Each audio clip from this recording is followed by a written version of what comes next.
Hey guys, welcome back to the channel. This is a story about what if Naruto has harem with Hinata and Hyuga clan. Before I start, please support for more amazing content and do consider subscribing to my channel and share this video with your friends. This is written by DREADLORD789 and link in the description and support writer. Let's start the video. Chapter 1. Day after Kyuubi attack. Hiruzen was sitting in the council chambers with a sleeping baby wrapped tightly in a blanket. There were several council members missing, killed by the Kyuubi, and all around the room there was silence, a silent prayer for the many deaths, especially the beloved Yondaime. Hiruzen stood up. I have called everyone here to decide a course of action to rebuild Konoha and reinstitute a Hokage. Shikaku sighed. I think it's obvious here that we need you to take up the position of Hokage again, Sarutobi-sama. That will be the best way to instill hope in the people and prevent any civil unrest. Hiruzen knew this was going to happen, but he wanted nothing more than to spend the rest of his days in peace, maybe train a few genin here or there. However, he also had a duty to the village that overruled his personal desires. Very well, I accept the position of Hokage. All around the room there were nods of approval, even from Hiruzen's old teammate, Danzo. Now, I will let the civilian side of the council to direct the repairs of the village as they see fit, while our shinobi continue to take missions and secure our borders. We don't need Kumo or Iwa to attack while we are temporarily weakened. Once again there were nods all around the room. Now, I need to bring attention to another matter. The child in my arms was the child chosen by the Yondaime to imprison the Kyuubi, and we must decide his future. There were murmurs all around the table until one of the civilians spoke up. We should keep him as a ward of the state to hold his loyalty, then be trained as a shinobi in order to keep the beast in check. He must only be given the simplest of training so he can be easily taken care of if he turns on us. Hiruzen glared at the man, but before he could argue at all Danzo slammed his cane on the ground. Nonsense. He should be given to me so he can be trained to harness the beast's power and become one of our strongest weapons. I will ensure his loyalty personally. Shikaku shook his head. That won't work, Danzo. In order to draw on the power of a Bijuit's host must be in full control of their emotions, and we all know that those are the first things to be erased whenever you train someone. Danzo was about to reply until Hiruzen stood up. Quiet. You will wake him, Danzo, council, I will have to decline both your suggestions. Several opened their mouths to argue until Hiruzen held his hand up. Hear me out. If you allow me to adopt him as a surrogate grandson, then I am willing to compromise. There were another wave of murmurs, and once it was quiet until the same councilman as before spoke up. Compromise how, Hokage-sama? Hiruzen sighed. I'm going to regret this, but I am willing to make concessions if you agree to my terms. Danzo, I will allow you to keep your root program without any interference from either myself or the Anbu, as long as you work within the laws of Konoha and don't force anyone into your program unwillingly. Danzo smirked. I can live with that. Keep the brat then. Hiruzen nodded and turned to the civilian side. I will be willing to lower the standards of the academy so that more of your children and the children of other civilians are able to become shinobi. The 10 civilian council members turned to themselves and began talking again for a few seconds until the same man from before spoke up. Very well, we won't oppose you if you wish to take in the child. Hiruzen sighed. Okay, now, in order for this deal to go through, I will establish some ground rules. Under no circumstances anyone outside of this room to learn of young Naruto's status as a Jinchuriki. This isn't just for his safety, it is for the safety of us all. Should another village learn of his burden, then they may kidnap him and turn him against us, and we can't fight the full power of the Kyuubi unleashed. Also, no one can interfere in his life or take any action against him, or I will see it as a threat against myself and will respond in kind. Any questions? Everyone shook their heads. Good, then let's go, we have a village to rebuild. 13 years later. The rain was pouring down this day, a rare occurrence for a usually sunny part of the world, but then again, the weather did fit the mood. It had been 2 days since the end of the invasion, and many had died. Shinobi, civilians, pets, children, none were spared from the onslaught of the combined strength of Orochimaru and Tsunagakure, not even the third Hokage himself. It was on this rainy day that his funeral was held, and all were weeping bitterly at their loss. Sure, everyone loved their leader to an extent. Sure, they were all sad when he passed, but for the majority they would just mourn and eventually move on. Such was the natural order of things. Not even his family would be saddened forever, and Sarutobi Hiruzen's memory was doomed to eventually fade into the history books, just like the previous 2 Hokages. But this wasn't true for everyone. There was still one who stayed at his grave after all others had left, still one who shed tears after everyone else's had dried up, one by the name of Uzumaki Naruto. Naruto had never had a family to love him, he had never had friends to play with, and he never had a significant other to share his pain with. Naruto was still kneeling at the gravestone even as it got dark, his body shaking from a mixture of exhaustion and hypothermia, brought on from kneeling in the rain for hours on end. "Why did you have to leave me, Gigi? Why did you have to sacrifice yourself?" A new wave of tears burst forth from his eyes as the only happy memories of his young life played forth in his mind. Naruto being treated to ramen by the Hokage himself while riding on his shoulders, Naruto walking into Hiruzen's office and embarrassing him by asking about his certain orange book, him being consoled with an ice cream cone after failing the genin exams twice. The list went on, but they all held a common factor. Sarutobi Hiruzen was the only one to show Naruto any kind of love. They would laugh together, play together, and cry together, and now he was gone. Naruto held his head in his hands while trying to stop the tears and felt a hand on his shoulder. He looked over his shoulder to see his sensei Kakashi with a somber expression. "Come on Naruto, you need to go home and sleep. We have training in the morning and I can't afford to have you sick." Yes, it was Naruto's hypocritical sensei, Hada Kakashi. On the outside he may spout bullshit about never abandoning teammates and always living by a high moral standard, but on the inside he was the same as every other villager, selfish and conceited. It had taken Naruto a long time to come to this conclusion, but the facts were undeniable. It started from the beginning, at the bell test when he was tied to a post for trying to get food. Sure, he had broken the rules, so he understood why he was tied to a post, but he couldn't fathom why he was the only one. His pink-haired teammate hadn't done anything to advance the team, but she got off scot-free and was even ordered to kill the blonde. Naruto was horrified, and luckily it was all part of the test, but those facts stuck with him. In Wave Country, Kakashi only began their training when they were threatened by one of the 7 ninja swordsmen of the mist, and even then he taught them chakra control, a basic exercise that Naruto had mastered months prior with the help of the Hokage. Naruto of course played the part of the fool and failed intentionally, so he wouldn't arouse suspicion, but he was sure that Kakashi suspected something. The fact he let it slide meant two things. Either Kakashi didn't want to upset the rest of the team and kept it from them, or he just didn't give a shit. Naruto suspected it was the later of the two. The final nail on the coffin was after the preliminaries of the Chunin exams, when before Naruto could even ask his sensei for help, Kakashi had pulled Sasuke aside for privileged training.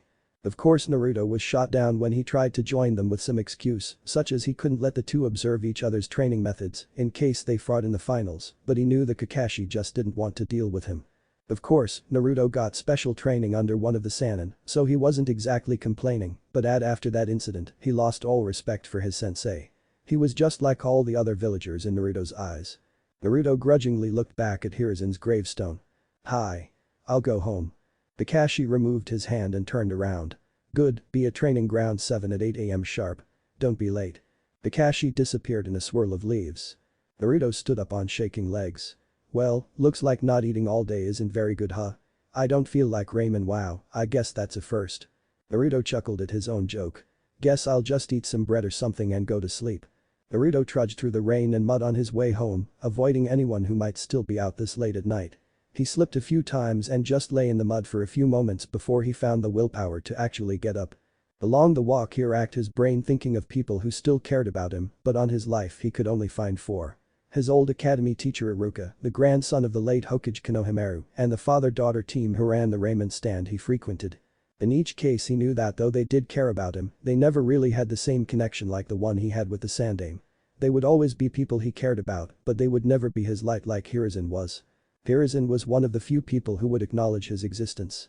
Unbeknown to Naruto, the civilians had found a way around their agreement with Sarutobi. If they couldn't act against him actively, then they would do it passively, by ignoring the fact that he was even there. His entire life, he was simply ignored. When he was alone, of course, no one in their right mind would ignore the Hokage. At market stands, at restaurants, at the academy, he would be treated as nothing, like he was never even there, and it hurt Naruto more than the sharpest of kunai. Never before in his life had Naruto felt so depressed, and his mood was just getting worse when he saw his 2 teammates outside his apartment building. Naruto sighed and tried to walk past them, but a firm hand on his shoulder turned him around. "Whatever it is, Uchiha, I'm sure it can wait until morning. I'm in a really bad mood and I just want to sleep." Now Naruto finally knew of Sasuke's pain and he couldn't help but respect him a little. Having his only family ripped from him and it felt like he had died inside. He couldn't even imagine losing his entire clan, and somewhere deep down he finally understood Sasuke's drive to avenge his family. Sakura smacked the back of Naruto's head. "What the hell, Baka? We come over to your place in the rain to make sure you're alive, and this is how you thank us? Stop acting like such a kid and get over it." He was old anyway. It was bound to happen sooner or later. Over the past few years he had been hit numerous times by the pink-haired girl, and from experience he knew that they were supposed to hurt. Apparently she was a firm believer in negative reinforcement. Strangely enough, he didn't even register the pain, in fact, he wouldn't have even known he was hit if his head didn't get pushed forward disrupting his vision. Her insult though, that hit him at his core, and it was something that he wouldn't let slide. Naruto still had his head hung. Haruno. Don't ever hit me again. I've had enough, and I think it's about damn time for your little bad habit to stop, or mark my words, I'll start hitting back. Sakura could feel sadness and anger in his words, and she flinched because of it. Naruto, I'm sore. Naruto just kept walking through the mud, up the stairs and into his apartment, slamming the door behind him. Sakura looked at his door and turned to face her other teammate. Hey Sasu. She saw him already walking away. She looked up in Naruto's door and back to Sasuke's retreating form, trying to decide what to do. After a few seconds of debate she ran after the last Uchiha. Naruto walked into his bathroom and looked into the mirror. He didn't exactly like what he saw. There were huge bags under his red puffy eyes, his face looked sunken from not eating enough the past few days, and his once bright hair had lost its sheen and looked dull. He turned on the shower and waited for it to get warmish. It never did get warm enough to be considered comfortable, just warm enough to not catch hypothermia. When he ran his hand under the running water he didn't even feel the warmth, in fact he didn't feel anything, absolutely nothing at all. Naruto turned off the water and chuckled. So I guess this is what it feels like to be dead, huh? I guess my mind just hasn't caught up with my body. The blonde walked out and sat down on his lumpy couch, for once not bothered by the springs poking through parts of the fabric. He let himself collapse onto the cushion, and he felt his hand brush against the fabric of the kunai pouch by his side, hearing the distinct sound of metal bumping against metal. An idea formed in his head, and he slowly reached down and pulled out one of the sharp ninja weapons. He slowly ran the tip of his finger along the edge of the knife and felt it give him a slight cut. He flinched back and brought the kunai away from his hand. Wait. He looked down at the small cut oozing crimson blood. I can feel that. A despairing smile grew on his face. I just want to feel again, I guess I'll see you soon, Gigi. He rolled the mud-caked sleeve of his outfit up and brought the cold steel against the bottom of his wrist, where he knew the most blood vessels were. He took a deep breath of air, but just as he was about to begin the deed his door flew open. He didn't register the blue-black blur that flew into the room and knocked the kunai out of his grip, pushing him back into the couch. The air was forced out of him and his vision became blurry from the sudden exertion. When he looked up he saw someone he honestly didn't expect to see. It was one of the girls from the Rookie 12, a dark and shy introverted girl by the name of Hyuga Hinata. When he looked into her eyes he saw a range of emotions, from grief to pain to hunger. Hinata walked up to him and slapped him across the face, hard. What do you think you're doing? Naruto couldn't choose which to be more surprised at, the fact that this girl just slapped him, or that she was able to form a complete sentence without a stutter. He pushed himself upright on the couch. What does it matter? I just wanted to feel again, and by doing that I would get to see the only person who cared about me in my entire life. Tears formed again despite him trying to hold them back. People looked at Gigi as just the Sandaime, a powerful ninja and the leader of Konoha, but he was the only reason I lived, he was the only one there for me all those years. Hinata looked horrified. How can someone live like this all those years? I watched him, he never showed these kinds of pain and sadness. Wait, we did this. We all did. Flashback. Images flashed through Hinata's mind, memories of her early childhood. She vividly remembered seeing a young blonde boy inside a store and he was asking for help in picking out a gift for his Gigi. She didn't know who this boy was, but she watched as everyone in the store seemed to ignore that fact that he was there. She watched for about 10 minutes as the boy tried to get someone to help him, all in vain. Hinata looked up at her assigned guard for the day, a main house member by the name of Ko. What did he do, Ko-san? Why is he ignored like that? Ko looked at the boy with disgust, then took Hinata's small hand in his and began walking away. Don't concern yourself with him, Hinata-sama, he deserves everything that's happening to him. Hinata couldn't protest and just looked over her shoulder and saw the boy begin to sob on the ground. Fast forward a year and Hinata was standing outside the Konoha Shinobi Academy, once again with Ko. Hinata-sama, this is where you are going to be attending soon. You have a lot of people expecting great things and I know you can do it. Hinata looked frightened. Do you think I'll be okay? Ko smiled down at her. Of course you will, you are the heiress of the Hyuga clan after all. Hinata frowned a bit and looked behind her when she heard what sounded like rope moving back and forth. She saw the same boy from the previous year on a rope swing looking down at the ground with a look that showed just how lonely he was. Ko-san, it's that boy again. Ko narrowed his eyes and led Hinata away from the building. Come Hinata-sama, it is time for your training. It was several months later and Hinata was in the middle of a forest surrounded by 3 boys. She had a terrible morning practice and just wanted to be alone, so she ran through Konoha, but she had unintentionally run into 3 boys from her class and spilt their ice cream. Now they had forced her on her hands and knees and were trying to get her to apologize. She was silently praying for someone to help her as tears rolled down her face. Hey, leave her alone. The 3 boys and Hinata looked at the newest arrival. It was the same blonde-haired boy. Boy, get lost, punk. She ran into us and refused to apologize, so we're teaching her some manners. Naruto scowled at the kid. No, you're not, you're just being mean. I'm sure it was an accident and you guys are just being mean for no reason. The small boy didn't like the tone Naruto was using with him, so he stepped forward and punched him in the face, sending Naruto tumbling to the ground. Now beat it before I have to hurt you some more. The kid was caught off guard with Naruto jumped at him, knocking him off the ground. Naruto sat atop him, hitting him and trying to keep the boy pinned. Though, get out of here. Hinata knew he was talking to her, but she couldn't move a muscle out of fright. She saw the other 2 boys drag Naruto off their friend and they all proceeded to beat him mercilessly. She couldn't tear her eyes away from the frightening scene playing out before her, and she would never forget the pleading look in the blonde-haired boy's blue eyes, begging her for help. It was help that never came. Hinata-sama. Hinata recognized the voice of her guard Ko, and she knew that someone who could help was finally here. The boy stood up and ran off. Oh shit, scatter. Ko ran over to the Hyuga girl and helped her up on her feet. Hinata-sama. Are you okay? Are you hurt anywhere? Hinata shook her head no. I'm fine, but he's hurt. Ko followed her gaze and saw the unconscious blonde boy with a bloodied face. He grabbed Hinata's hand and began leading her away. We must return to the compound, Hinata-sama. Hinata slightly struggled in his grasp. But. She stole one last look over her shoulder at the boy who was still lying motionless. Hinata turned her head back around and steeled her gaze on the ground in shame, a tear falling down her face. Then flashback. I caused this all those times I could have helped him and I turned my back on him, that's it. No more. By being alone he's fallen this far. I can't let him go through with what he was about to do. If he dies, then I'll die with him. I guess I have to be strong for us both. I have to finally talk with him, walk with him, hold him. Naruto couldn't hold back the tears and turned his head in shame. He thought that his little display of weakness would make the girl go away, or so he hoped. He felt so pathetic and he could only picture that he looked the same. Imagine his surprise when he felt someone sit down next to him and wrap their arms around him. He looked up at Hinata with puffy red eyes and she looked hurt, as if she was recalling some painful memory. She pulled him down so his head rested on her shoulder and laid her head on his. Naruto-kun, I don't think I could ever understand what you're going through, but you have to remember that there are others who still care a lot about you. Naruto snorted. Sorry Hinata, but the list is pretty short. I realized that when Gigi died a part of me died with him, I just didn't know it yet. It would be better to just leave me be, I don't have a purpose anymore. He started chuckling as tears continued to stream down his face. It just sounds so pathetic it's almost funny. Hinata gasped. What do you mean?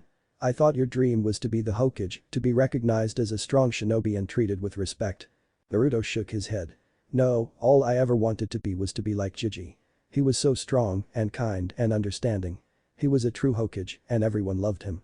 He cared about everyone and even though he made some mistakes, he swallowed his pride and apologized, seeking forgiveness and strove not to repeat those mistakes. I don't think I have that strength, I don't think I ever could. This wasn't the same Naruto that she had known and fallen in love with, this was like she was before, a hollow shell of a person. Hinata sat in silence, contemplating how she could help him, and slowly an idea began to form in her mind. No way, it's just impossible. But that just might make it work. She stood up and kneeled beside Naruto, lifting his chin to bring him face to face with her. Naruto-anu, you said you no longer have a purpose. Naruto nodded emotionlessly. Hinata swallowed a lump. Do you want one? A purpose? Hope flashed through Naruto's eyes and he nodded again. Hinata smiled. Then pack whatever belongings you have. Clothes, important items, toiletries, anything you need. Naruto looked confused but stood up and obeyed her command. It doesn't matter if I do it or not, but at this point I have nothing left to lose. Anything she has planned for me will be better than staying here. 20 minutes later and Naruto had a small duffel bag filled with different things, clothes, a toothbrush, and his forehead protector. It was sad that he was able to fit his entire life into the small confines of a travel-size bag. Hinata looked around at Naruto's apartment to make sure he didn't forget anything and she spotted a picture of his team on the nightstand by his bed. She walked over to it and gingerly picked it up, showing it to the blonde. You don't want to take this with you? Naruto shook his head. I was never really a part of the team, just a genin that was needed to fill the quota.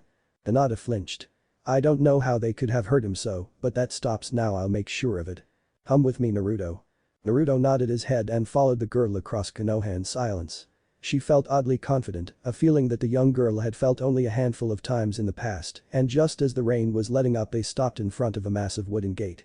They had stopped at the Hyuga compound. Hinata channeled a bit of chakra into the gate and the doors opened themselves. Hinata looked back and saw the eyes almost bugging out of the blonde skull. She giggled at his antics. Well, at least he isn't just a shell, I'm glad he still has some of that childlike curiosity I love so much. Wondering about the gate. Naruto nodded slightly. The Yonde made them. Apparently several years before I was born he made seals for all the clan compounds that made them only accessible to those of the clan they were made for and those who were specifically invited or were in the presence of someone of that clan. Naruto smiled slightly. That's amazing, the Hokages really are great people. Hinata smiled and grabbed the blonde's hand, leading him through the compound. Looking over his shoulder, Naruto saw the gates close themselves again and he could saw a seal matrix spread out over the gate, probably as a locking mechanism. Just as they were about to enter the main building they were stopped by two guards. They were older men who grinned when they saw their clan's heiress approach. They would often delight in politely bullying her at every chance they got in some twisted plot of revenge against the main house. Little did they know that the meek Hinata was gone forever and the new Hinata was far from amused. Hinata-sama, you know the rules. There are to be no visitors unless specifically invited by Lord Hiashi. The two guards smirked to themselves, they knew that rule only applied to the branch members, but they also knew the heiress was way too timid to confront them about it. Their eyes widened and they began to sweat when they saw the timid heiress bring her hand up in a familiar seal. Hinata narrowed her eyes dangerously at the two guards. I see you two recognize this seal, good. Now I don't have to use it. Don't get me wrong, I abhor this seal, and I will abolish its use as soon as I am made clan head, but I will use it on anyone who tries to usurp my authority. Do I make myself clear? The two guards fell to their knees, ready to do everything in their power to not face the wrath of the caged bird seal.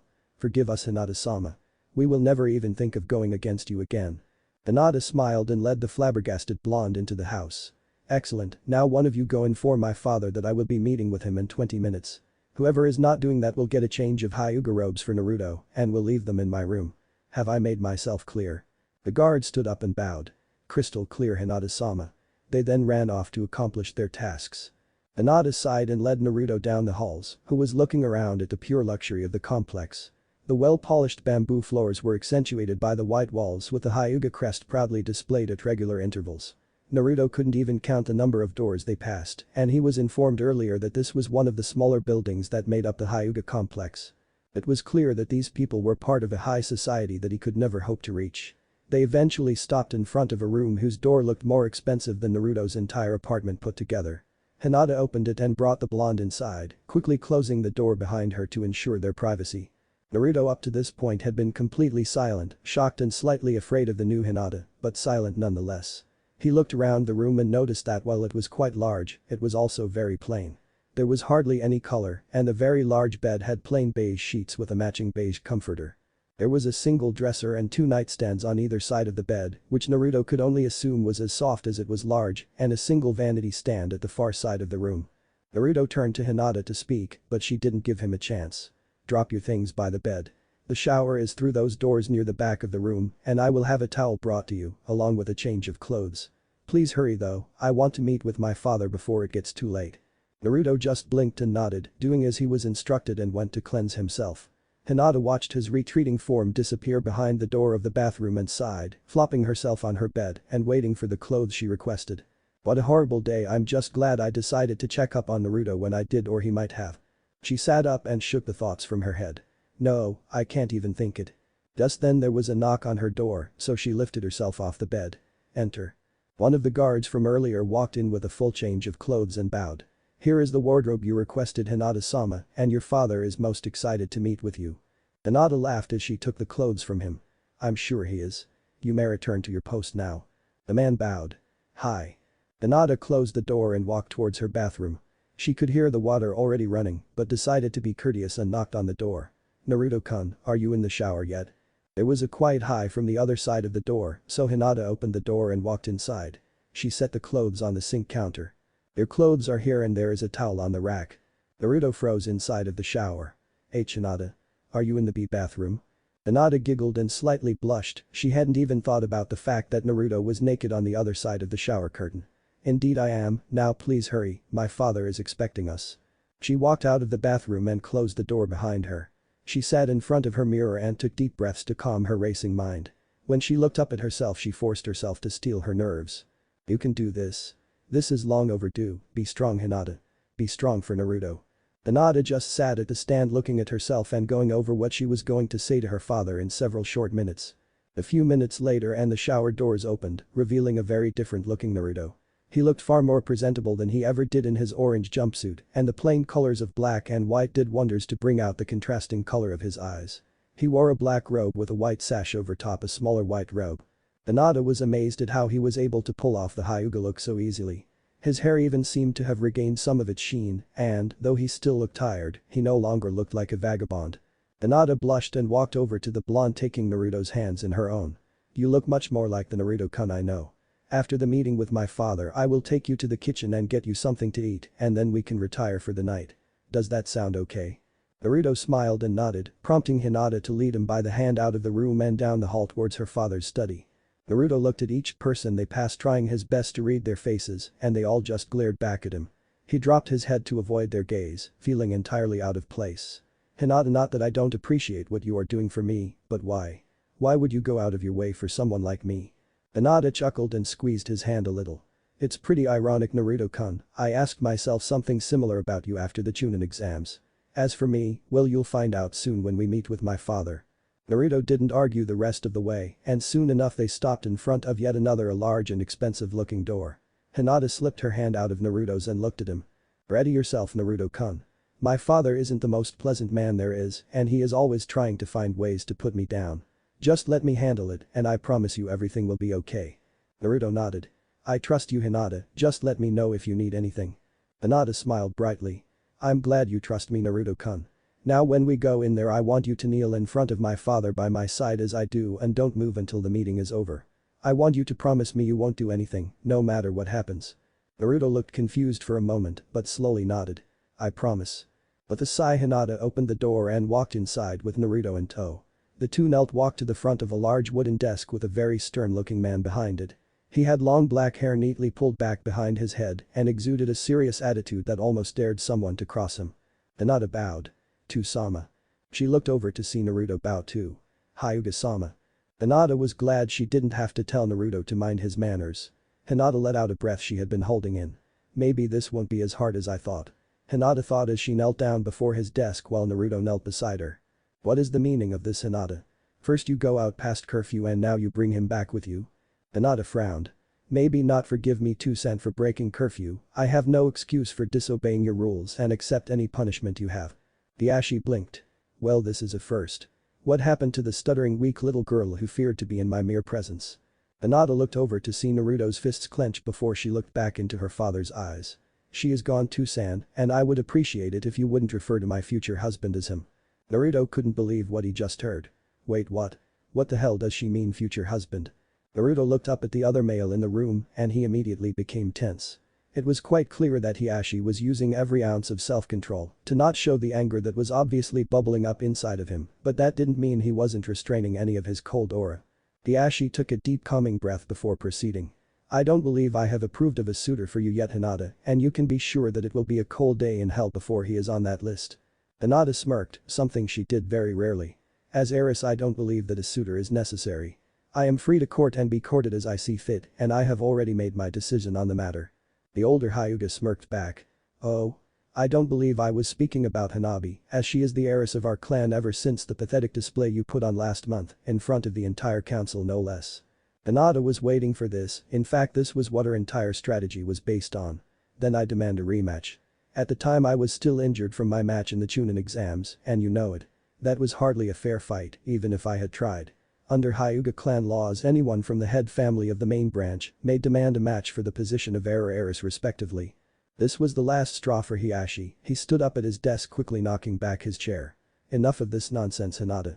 You will return to your room while I have this boy escorted out. Hinata stood up too with no less confidence. Don't you dare speak about him that way. If you ever degrade Naruto in my presence I will personally make sure our line ends with me when I become clan head.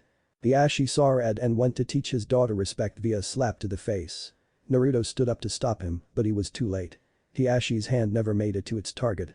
It was stopped inches away from Hinata's face when she caught his wrist and she immediately began applying pressure, twisting it at an odd angle. Hiashi felt a surge of pain shoot up his arm and was forced back down into his seat by his daughter's vice-like grip. Hinata released her father's hand. I will forgive this incident too, San, but if you try something like that again I promise the outcome won't be pleasant for you, and for the record my earlier threat stands. Hinata took a stunned Naruto's hand in hers and walked out of her father's office. At the door Hinata looked over her shoulder and saw Hiashi was at a loss for words while he was nursing his wounded wrist in pride, something that seldom happened to the man. I expect a rematch first thing in the morning and make sure the elders are there. I don't want to have to put on a repeat performance, I would worry about Hanabi's health. She left the view of her father's gaze and strode down the halls to her room with a blonde in tow. She was silent the entire trip but she could feel Naruto's gaze on her back. Thankfully he didn't ask any questions during the trip and they made it back to her room without uttering a single word. When they were back in the young heiress's room, Naruto couldn't contain the questions anymore. Okay, what was that all about? What do you mean future husband? And why aren't you the heiress anymore? Hinata sighed and walked over to her bed, flopping herself down unceremoniously. Come sit with me Naruto, it'll take some time to explain. The blonde nodded and strode to her side, awkwardly sitting down with a comfortable distance parting the two. Hinata chuckled at Naruto's nervousness and scooted closer to him. Are you scared? Hinata looked over at the blonde, who still had his gaze trained on the ground. Petrified would be the better word. I'm confident that I can beat my sister tomorrow, but it's after that which scares me. Naruto stared at the ground for a few more moments before he looked over at the Hyuga girl. So why me? She smiled, took his hand in hers. Naruto, for the longest time you have been my inspiration, my light, my hope. Whenever I felt weak or was about to give up, I pictured your face and managed to find the strength to continue on. I admired you ever since we were children, and from that admiration a crush grew. Over time though my feelings grew more and more intense. I'm not sure when it happened, but over the past few months I finally came to a realization. I love you Naruto, with all my heart I love you, and I want you to be by my side forever. She looked deep into his eyes and she saw a range of raw emotion flash under the ocean blue color. She saw fear, hesitation, and sadness. She even saw regret. Hinata took a deep breath and continued on. You said you no longer had a purpose and I told you I would give you one. Do you want to know the purpose I will give you after what you just heard? Naruto hesitated, he looked down at the ground for a few seconds. After what felt like an eternity he finally returned her gaze. Hi, I want to know my new purpose. Hinata smiled. You will stay by my side, now and forever. You will support me as I claim my birthright as Hyuga matriarch. You will father my children and love them with all the love you can find in your heart. In return I will give you a family, I will give you my unconditional love, and I will do everything in my power to ensure your happiness. Can you do this Naruto? Can you live with those roles, and even if you don't love me now, can perhaps give us a chance? This was it. Hinata laid herself bare, showing the full depth of her emotion to the only person she ever wanted to be with. All she wanted to do was curl up in a ball and hide from the world, and every second Naruto didn't answer her tore her heart into smaller and smaller pieces. She didn't know how long Naruto stared at her, but to her it could have been an eternity. She was so sure he would laugh at her, or yell, or just leave, maybe all of the above. She was so busy picturing all the ways this plan could blow up in her face that she didn't hear his response, in fact she only saw his mouth move slightly. Hinata blinked. Gee Gomen Naruto-kun, can you repeat that please? Naruto squeezed her hand reassuringly since this was the first time this evening she had stuttered. I said I would be honored. To the best of my ability I will support you and father our children, giving them all the love I was never given as a child, and even though I can't say that I love you as of right now, I will see if I can. Hinata couldn't believe her ears. In the span of one evening she had gotten just about everything she had ever wanted since she was a little girl. She just got the love of her life to agree to stay by her side, eventually joining her in holy matrimony and agreeing to father their children. She had never felt such happiness, such utter completion, than at that moment in time. She began shedding tears of joy and she latched herself onto Naruto's chest, wrapping her arms around his back. Naruto, I don't know what to say. Just hold me please, just for a few moments. Naruto draped his arms around the girl. Of course, Hinata Haim. Hinata smiled at his new name for her and she closed her eyes, taking a deep breath, inhaling as much of his scent as she could. She was realizing her dream, something that she thought would only ever exist in her imagination, one step at a time. The best part was that it was being brought about by her own strength, she was fighting her own battles and overcoming her own obstacles, and she knew it was all because of the blonde holding her. Just as she was snuggling further and further into his chest she heard a deep rumble. She blinked and sat back up, looking at Naruto. The blonde scratched his head. Sorry about that. I haven't eaten anything in a day or two. Hinata's eyes widened. Gomen. I completely forgot to stop by the kitchen. She stood up and grabbed Naruto's hand. Come with me, I'll get you something to eat. She walked him down the halls hand in hand, earning several looks from people they ran into, but no one dared to say anything to them. It would seem news of Hinata's altercation with the guard spread very quickly and few were willing to cross her, and by extension Naruto. As they neared the kitchen a boy that looked about their age stepped out from a hallway and it looked like he would crash with Hinata. Before they met Naruto pulled Hinata's arm back and she flew into his embrace, avoiding the boy. It seemed like this wasn't what the boy expected as he shot a glare at Naruto as soon as he saw he hadn't crashed into Hinata. She meanwhile sighed happily being in Naruto's arms, but as soon as she saw who almost ran into her, she scowled. What do you want, Moden? The now identified Moden smirked at her. What makes you think I wanted something? Hinata shook her head and led Naruto around Moden as they continued towards the kitchen. As Naruto passed him by the boy grabbed Naruto's shoulder and spun him around. And what does a piece of trash like you think you're doing here? You should leave before you taint our good name with your filth. Naruto shrugged himself out from his grip and kept walking past the boy. It figures a pathetic girl such as Hinata hangs out with someone like you. I'm almost upset that I'm going to be betrothed to her next month, almost. Hinata turned to face him and was about to argue with him, but before she could utter a word a yellow-black blur rushed past her and slammed into Moden. Moden's eyes widened as Naruto picked him up by his neck with his right hand and slammed the Hyuga into a nearby wall, forcing the air from his lungs. Moden looked down at Naruto with a sneer on his face, trying to break the blonde's iron-like grip, Naruto just squeezed tighter. Moden clawed at the hand that held his throat and his vision started to get blurred from a lack of oxygen, but he froze when he looked to Naruto's face and saw blood-red eyes with black slits on them. You can insult me however much you want, I don't care. But if you say one word about Hinata, I'll make sure that the only place you'll feel safe again is in your nightmares. Moden nodded weakly and was unceremoniously dropped to the floor gasping for breath with a hand massaging his neck. He looked at Hinata, then at Naruto before he shuddered and ran off.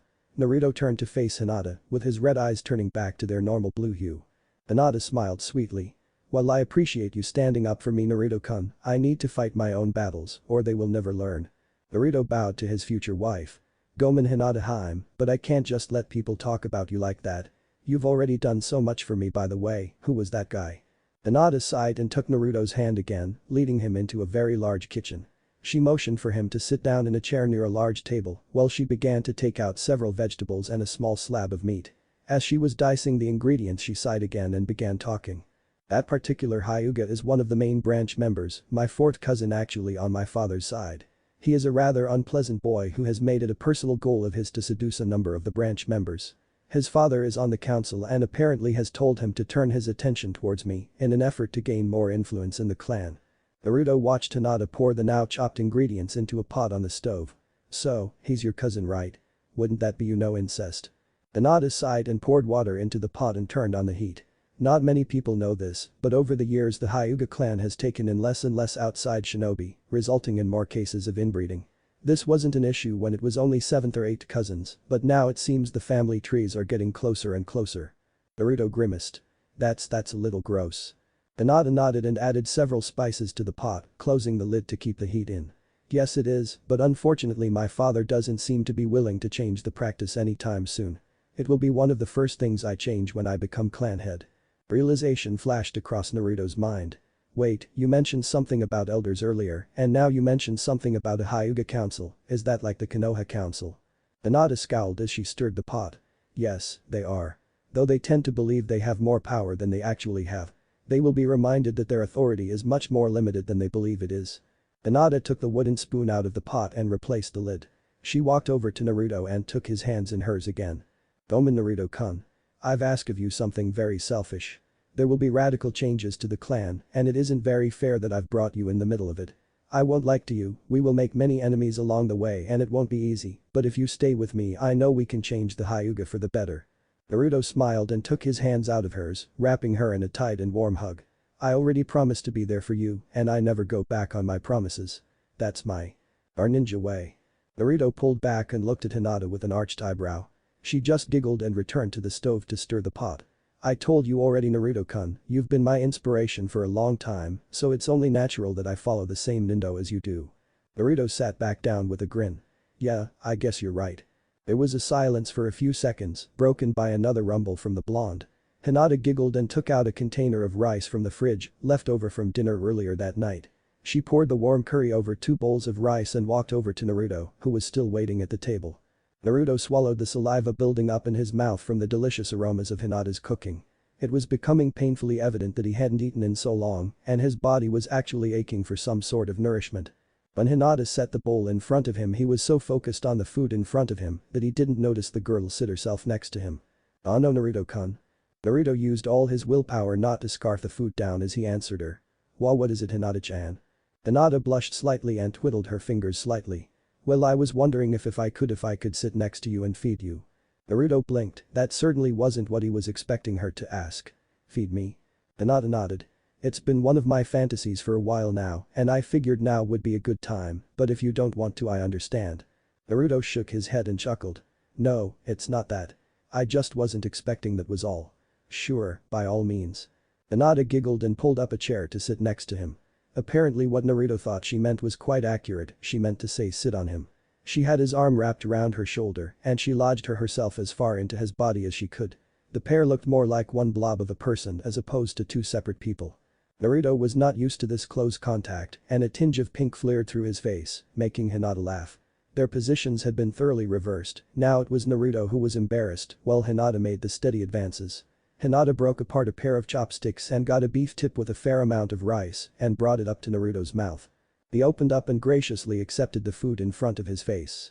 Then he did the same for Hinata, taking his time and enjoying the experience and closeness. They went back and forth, taking turns until the entire meal was finished. "Wow, Hinata-chan, that was amazing. I never knew you could cook like that. I can't wait to try some of your other cooking."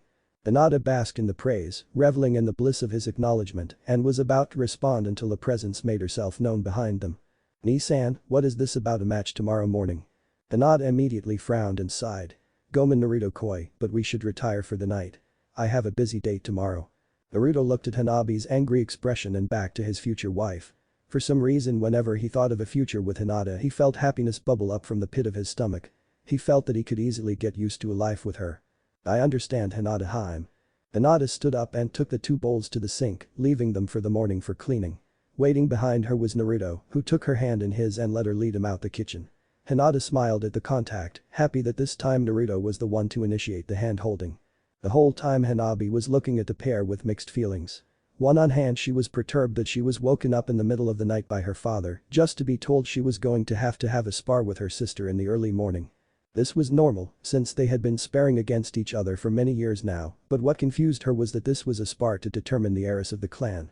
She sat up in bed and blinked several times, thinking that she was still partly asleep and had misheard him, but when she asked him to repeat what he said she discovered that she heard correctly. When she asked why this matter wasn't settled when she had won a spar several weeks prior, she was informed that certain circumstances have come to light that requires a rematch.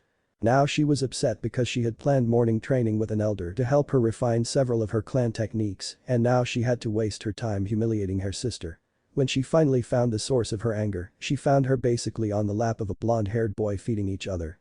It was the same boy who had beaten her cousin Niji in the Chunin exam several days prior, so she had some respect for him, but she still knew nothing about him other than the fact that he was a clanless orphan, a loser. And now her sister was being friendly with this loser. "Nii-san, must you continuously drag our name through the mud by associating with this no-name orphan? If you feel the need for companionship, then ask for someone from a respectful background so the rest of the Hyuga aren't forced to share in your shame." Hinata was walking past her sister when she froze. She looked back at her sister and was about to yell, scream, or do something, but she felt a squeeze on her hand. She looked over her shoulder at Naruto, who had a lone tear falling down his face, and he shook his head. Hinata sighed and turned back to walk out of the kitchen. "Come Naruto-kun, let's head back to my room so we can get some sleep." Hanabi snorted. "First you let that trash in our home, then you let him in your bed. You clearly have no shame, sister, if you are willing to let that filth defile you." Naruto wasn't quick enough to prevent Hinata's next action, though deep down he was cheering at what happened. Quick as lightning Hinata spun around, bringing her hand to rain down on her sister's cheek. Slap. The force of the hit sent Hanabi reeling into the counter several feet back and she brought her hand up in shock. Her sister had never struck her before, even inside of a spar. Hanabi saw red and she was about to retaliate, but she was blasted by a wave of pure unadulterated rage, all focused on herself. She looked up in fear at her sister, shaking in anger. Hanabi, I don't know what caused you to become so hostile and conceited, but I don't give a damn.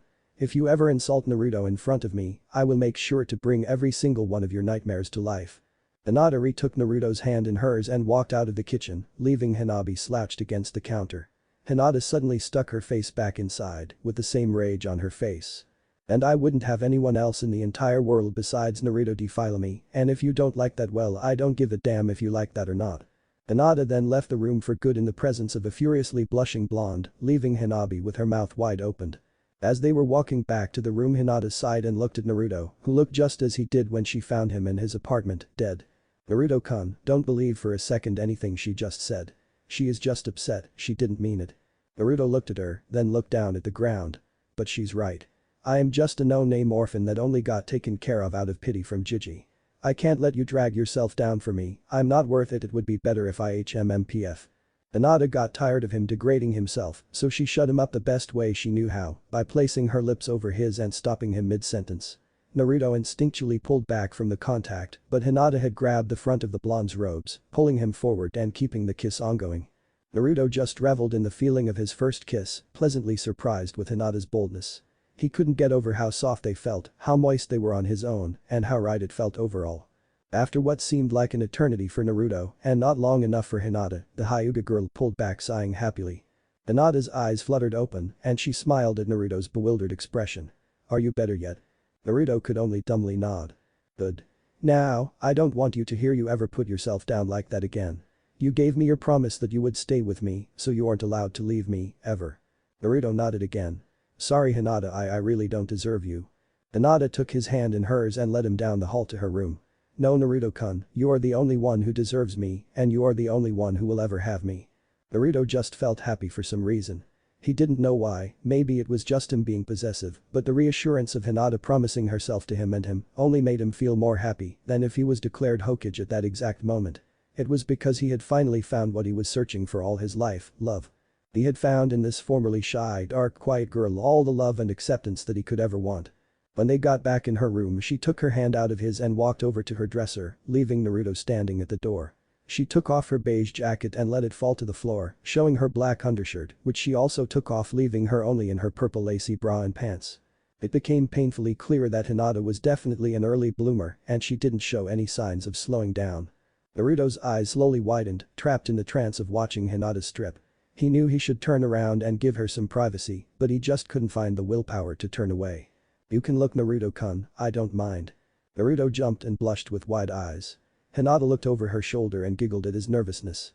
She undid the button on her pants and turned around towards Naruto as her pants fell to her ankles, revealing her matching purple lacy panties. Naruto sucked in a breath, face red and flushed as his eyes unconsciously traveled over her semi-naked form. Hinata walked over to the blonde and hugged him, being made aware of his growing arousal as she brought her head up to whisper in his ear. Narukoi, we can't sleep if you are still fully clothed. She kissed his cheek and detached herself, walking over to her bed and sliding under the covers. She sat up in her bed and patted the sheets next to her, signaling the blonde to begin moving again. Naruto blinked several times, snapping back to reality and blushing in embarrassment. Sorry, Hinata-chan. She giggled. For what? I already told you that you are the only one who will ever have me, so why would I get mad if you look at me? Besides, it's flattering to think that I am able to make you excited. Naruto shyly smiled and took off his robes, leaving him only in his burnt orange boxers. Hinata would have laughed if she wasn't looking at him in nothing but his underwear, and even though he was still young and had much growing to do, she knew he would definitely grow into his body well. Naruto grinned at Hinata when he caught her staring. Like what you see? The Hyuga decided to play along. Oh yes, very much so. The blonde's grin dropped and he blushed in embarrassment, rubbing his arms. Thanks, look Hinata-chan, I know you like me a lot, but I'm not sure I. Hinata smiled. Naruto. I'm not going to pressure you into anything you aren't ready to do. That involves everything from holding hands to consummating our relationship. I love you, and nothing will ever change that. I'd be happy waiting until marriage if that is what you want to do. Naruto let out a sigh of relief and walked over to the bed, getting under the covers with his fiancée. The fact that he was able to say that still brought a smile to his face. He sat up and leaned over to kiss her lovingly, spurned on when Hinata threw her arms around his neck. He thought back to the events of the day. Hinata saved him from the depths of his despair after he lost the only person he could ever think of as a family and gave him a whole new reason to live. She brought him into her home and faced her fears just to give him a place to live. She even fought with her sister just to defend his honor. And now she was telling him that she was going to let him set the pace of the relationship. It was just so much raw love that it was almost overwhelming, and it was everything Naruto had ever wanted. Thank you, Hinata-chan. I don't know, but I think that I might love you too. A tear fell from Hinata's eye and her eyelids lowered slightly. She smiled, a smile that she poured all of her happiness into, and she threw herself against Naruto's chest and linked her arms around his back. Naruto rested his head on hers and hugged her back. He noticed she was shaking slightly and was about to ask her what was wrong until she began talking between sobs. Naruto, I don't know what to say. I can't tell you how happy I am. This day has been one of the best of my entire life. You can't leave me, you can't ever leave me. I won't ever be happy without you. Naruto chuckled and held her closer. I wouldn't ever dream of it. End. Chapter 2. Naruto woke up in a strange bed, a very comfortable and warm bed, but strange nonetheless. He looked around the room, trying to remember where he was. Then his gaze settled on a mass of indigo hair resting on his chest. Suddenly all the memories came rushing back. So now I'm Hinata's fiancé, I'm going to be part of her clan, and I'm going to father her children. Naruto just stared up at the ceiling for several minutes, just letting it all sink in. That's when the panicking started. What if she gets bored of me? What if she begins to love someone else? Will she just throw me out? Oh Kami, what if her clan kills me? What if the new Hokage exiles me for corrupting the Hyuga heiress? These thoughts and many others raced through his mind and he began sweating bullets just thinking about it. Little did he know that his increased heart rate and breathing would wake up the girl laying on him. She let out a tired yawn and snuggled deeper into his chest. Naruto koi, it's too early, go back to bed. Naruto blushed when he realized that she was still in only her underwear and then he remembered what she told him last night. That's right, she made me promise never to leave her, so that means she won't ever leave me. She's my new reason for living, to love and support her and our future children.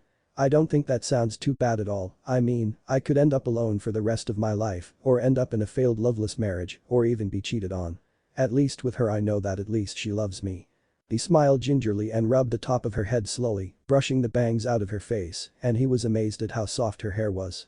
He saw Hinata smile with her eyes still closed and she let out a small yawn that reminded Naruto of a kitten, cute and adorable. After a few minutes more she finally pushed herself up and rubbed her now open eyes. She bent forward and gave Naruto a chaste peck on the lips. Morning Narukoi. Naruto couldn't help but smile, every action Hinata did made Naruto realize more and more just how much he loved her. Morning Nada. Hinata looked at him with a huge grin and she just stared at him for several seconds longer than he thought was normal. What? She grinned larger. Nothing, I'm just thinking about the nickname. Naruto rubbed the back of his head. Well, you gave me a nickname, so I thought I should give you one too, but if you don't like it, I guess I could just call you by your name. Hinata shook her head. No, I love it. I really do. Naruto chuckled. Good, because I'm not that creative and I wouldn't have been able to come up with anything else. Hinata giggled and kissed him again, wrapping her arms around his neck to deepen the contact. Naruto responded and wrapped his arms around her back, pulling her closer. His hands rubbed up and down her back while Hinata made it more and more passionate. They locked lips for several seconds, being content in the love they were showing each other. They could both feel warmth spread throughout their bodies and it seemed like the room got a few degrees warmer as they continued to kiss. Naruto then felt something rub against his bottom lip. Was that her tongue? Naruto opened his mouth to ask her what was rubbing against his lips, but that is exactly what Hinata was waiting for. She shot her tongue in his mouth, causing Naruto's eyes to shoot open, while he let out a surprised gasp as he felt her explore his mouth. I never knew Hinata could be this forceful. Hinata closed her eyes and only focused on the taste and feel of the blonde boy. She ran her hands through his hair, tugging at it while she pushed him back on the bed. She could feel her body getting hot and it was driving her insane. She brought her leg over his waist so she was straddling him and she was made painfully aware of his excitement. She was rapidly losing control. I can't hold it in anymore, I want him, I need him. She began grinding against him while moaning into the kiss, it felt so good to finally feel him intimately after all this time.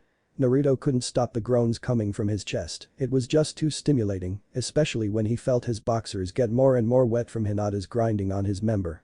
He knew she was ready, but he also knew that they shouldn't be doing this yet, they were too young, not to mention he had always thought he would wait till he was married, or close to it. Deciding to break it off before he lost control, Naruto pulled back from her, panting for breath. Wait Nada, are you sure this is a good idea? Hinata looked very disappointed and opened her mouth to speak, but then she saw the uncertainty in his eyes and it looked like he was scared. She knew just from looking at him that he wasn't ready for this and she suddenly felt ashamed of herself. She got off him and turned away from him, looking down at the ground. Omen Naruto, I promised you that I wouldn't pressure you into anything you weren't ready for, and not a day later I break that promise. I don't know what came over me, Gomen. Naruto couldn't stand seeing her sad, especially since he was the cause. He wrapped his arms around her shoulders, resting his head on her shoulder. It's okay Nada, I just need a little more time, alright? He felt Hinata nod slowly, he could tell she still felt bad. Hey Nada. Yeah? He lifted up his head and turned her head so she was looking at him. I know that this is all new to me, but you know that you are very important to me, right? No matter what, that fact won't change. She finally smiled, making Naruto smile right back at her. He gave her a quick kiss before bringing her into a warm loving embrace. They held each other for what felt like forever, and when Naruto finally pulled back, he just looked at Hinata's face. I don't know why I never saw you before, but you really are beautiful, and I never want to see tears stain your face, no matter what. Hinata smiled at the compliment and wiped the stray tears from her eyes. Yesterday I tried so hard to be so strong like you. You never let anything drag you down, you never let anything keep you down. You would always get back up and just try harder, and your bravery gave me the strength to keep going. You were the strongest person I ever knew, and by just being you, I was able to still be me. Naruto took her hand in his and kissed the back of it. I was never as strong as you thought I was. I always doubted myself, but I could never show it out of fear of what would happen if I let myself fall. I bottled up my sadness for so long, and yesterday it just all came bursting out. I don't know what would have happened if you hadn't shown up, but it scares me to think about how far into the darkness I had fallen, and I know I never want to feel like that again. Besides, you have always been strong. All your life you've shouldered all your hardships and pushed through the hurt and pain to get where you are today. You're a beautiful woman, you're an amazing person, and you're a dangerously skilled kunoichi. A single tear of happiness fell down Hinata's face, and she pulled Naruto into another hug, where they stayed, just enjoying the feeling of one another's presence. Unfortunately, all good things must come to an end, and a knock at the door was that end. Hinata-sama, your presence is required in the dojo for the spar you requested. Hinata pulled herself back and walked over to her dresser to get clothes. Hi, I shall be there momentarily. Hinata got out a pair of black shinobi pants, a tighter black shirt, and a long strip of cloth to bind herself with. As she walked into the bathroom, she paused when she saw Naruto staring at her with wide eyes. She arched a curious eyebrow at him. What? You saw me in my underwear last night, so it's a little late to be embarrassed now. Naruto blushed and shook his head. It's not that, it's just that I can't believe you're wearing something besides your huge beige coat. I swear you could hide the whole Hokage monument in that massive Eskimo jacket. Hinata giggled and set him a playful glare. Real funny Narukoi. I guess since I'm too busy hiding in my jacket all the time I won't be able to make you food anymore. She walked towards the bathroom again. Naruto paled and held up his hand to stop her. Wait. I was just kidding. I'm sorry. I won't joke about your clothes anymore, just please don't take away your delicious cooking. The girl just smiled sweetly. Apology accepted, just remember that teasing the hand that feeds you isn't a very smart decision, not to mention that I'm your fiancé, so when you are ready to take our relationship to the next level, well, I might just be too tired then. Naruto realized at that moment that all of Shikamaru's rants about how women were troublesome were spot on, but he forgot to mention how terrifying they could be. Now hurry up and get dressed in one of the robes I had brought yesterday, I want you to be there when I retake my birthright. With that she walked into the bathroom, closing the door behind her. Naruto fell back on the bed, arms spread wide and staring up at the ceiling. A shiver went down his spine. I never knew she could be so scary. There is so much about her that I don't know, but I have the rest of my life to learn. The blonde sat up and jumped off the bed, grabbing the robes laying on the dresser and a fresh pair of underwear out of his duffel bag. He sent a glance towards the bathroom door to make sure Hinata was still occupied inside, and satisfied that he had enough time, he lowered his orange boxers and slipped on another pair of burnt orange boxers. He then dressed in a similar manner as the day before, tying his hit-eye around his forehead. He studied his image in the mirror and was surprised to see how regal he looked. Without the bright orange jumpsuit, which he left back at his apartment, he looked surprisingly official, well, as official as a 13-year-old could look. He was too busy checking out his new look that he never noticed the door to the bathroom open, so he was jumped a little when he felt two arms wrap around him from the back and link over his chest. He smiled and placed his hands on Hinata's, who put her chin on his shoulder, looking at him in the mirror. You're so handsome, Narukoi. I know for a fact that if we went back to the academy with you looking like that you would have a fan club that dwarfs Sasuke's. Naruto chuckled. That wouldn't matter, because I would only ever have eyes for you. Hinata was pleased with his comment, but there was still one question that bugged her. What about Sakura? The blonde sighed and held Hinata's hands tighter. Whatever I felt towards her was unhealthy, and I realized that early on in the academy. I just wanted attention, I needed it, and in some twisted way I was able to confirm my existence in her rejections, and I never knew any better because I was led to believe I would always be alone. I wish I had found you back then, Nada, I really do. Hinata kissed him on the cheek before taking his hand in hers and began walking towards her door. Well, the important thing is that we're here now, so let's just focus on the future. Naruto didn't respond with words, he just gave her hand a squeeze as they left her room. Waiting outside for them was none other than Neji, Hinata's cousin who Naruto defeated in the Chunin exam finals. The boy bowed. Hinata-sama, Naruto-san. Naruto looked at Hinata's face, and he saw she was just as surprised as he was. Neji Nyasan, what are you doing here? Neji stood back up and smiled, a genuine smile. Hiashi-sama has ordered me to retrieve you for your spar against Hanabi-sama. The entire council has been assembled to witness the spar. At this Neji frowned. Hinata-sama, I know that we have had our differences in the past, and for that I want to apologize, but I truly wish for you to reconsider. I don't want to see you get hurt or worse, be put in the branch family. Hinata pulled Naruto forward so he was shoulder to shoulder with her. I appreciate the sentiments, Neji Nyasan, but you don't have to worry about me. I won't be defeated by Hanabi today, because today I'm not fighting for myself, I'm fighting for the entire Hyuga clan, and most importantly, I'm fighting for Naruto Koi. Neji raised an eyebrow. Naruto Koi. Hinata nodded. Yes. Naruto is now my fiancé, and he will be at my side with our children as I bring the Hyuga out of the past. To confirm her statement, Naruto kissed Hinata on the cheek, causing her to show a slight blush. Neji looked contemplative for a few seconds, looking back and forth between the two, and just as Naruto was about to say something, Neji bowed. Although I don't know anything about you, I know that deep within you have a strong sense of duty and loyalty, and I believe that if anyone was suited to stand at Hinata-sama's side as clan head, you would definitely be the best, Naruto-sama. Naruto blinked several times with an open mouth, unsure of what to say. He looked over at Hinata for help, but only saw her giggling at his expression. Finally Naruto was able to come out of his stupor. Neji, please just call me Naruto, I'm not anyone special who needs a formality like that. Before anyone could say anything else, Hinata gave a tug at Naruto's arm. Let's go, Naruto Koi, Neji Nyasan, I really don't want this affair to spill over past lunchtime.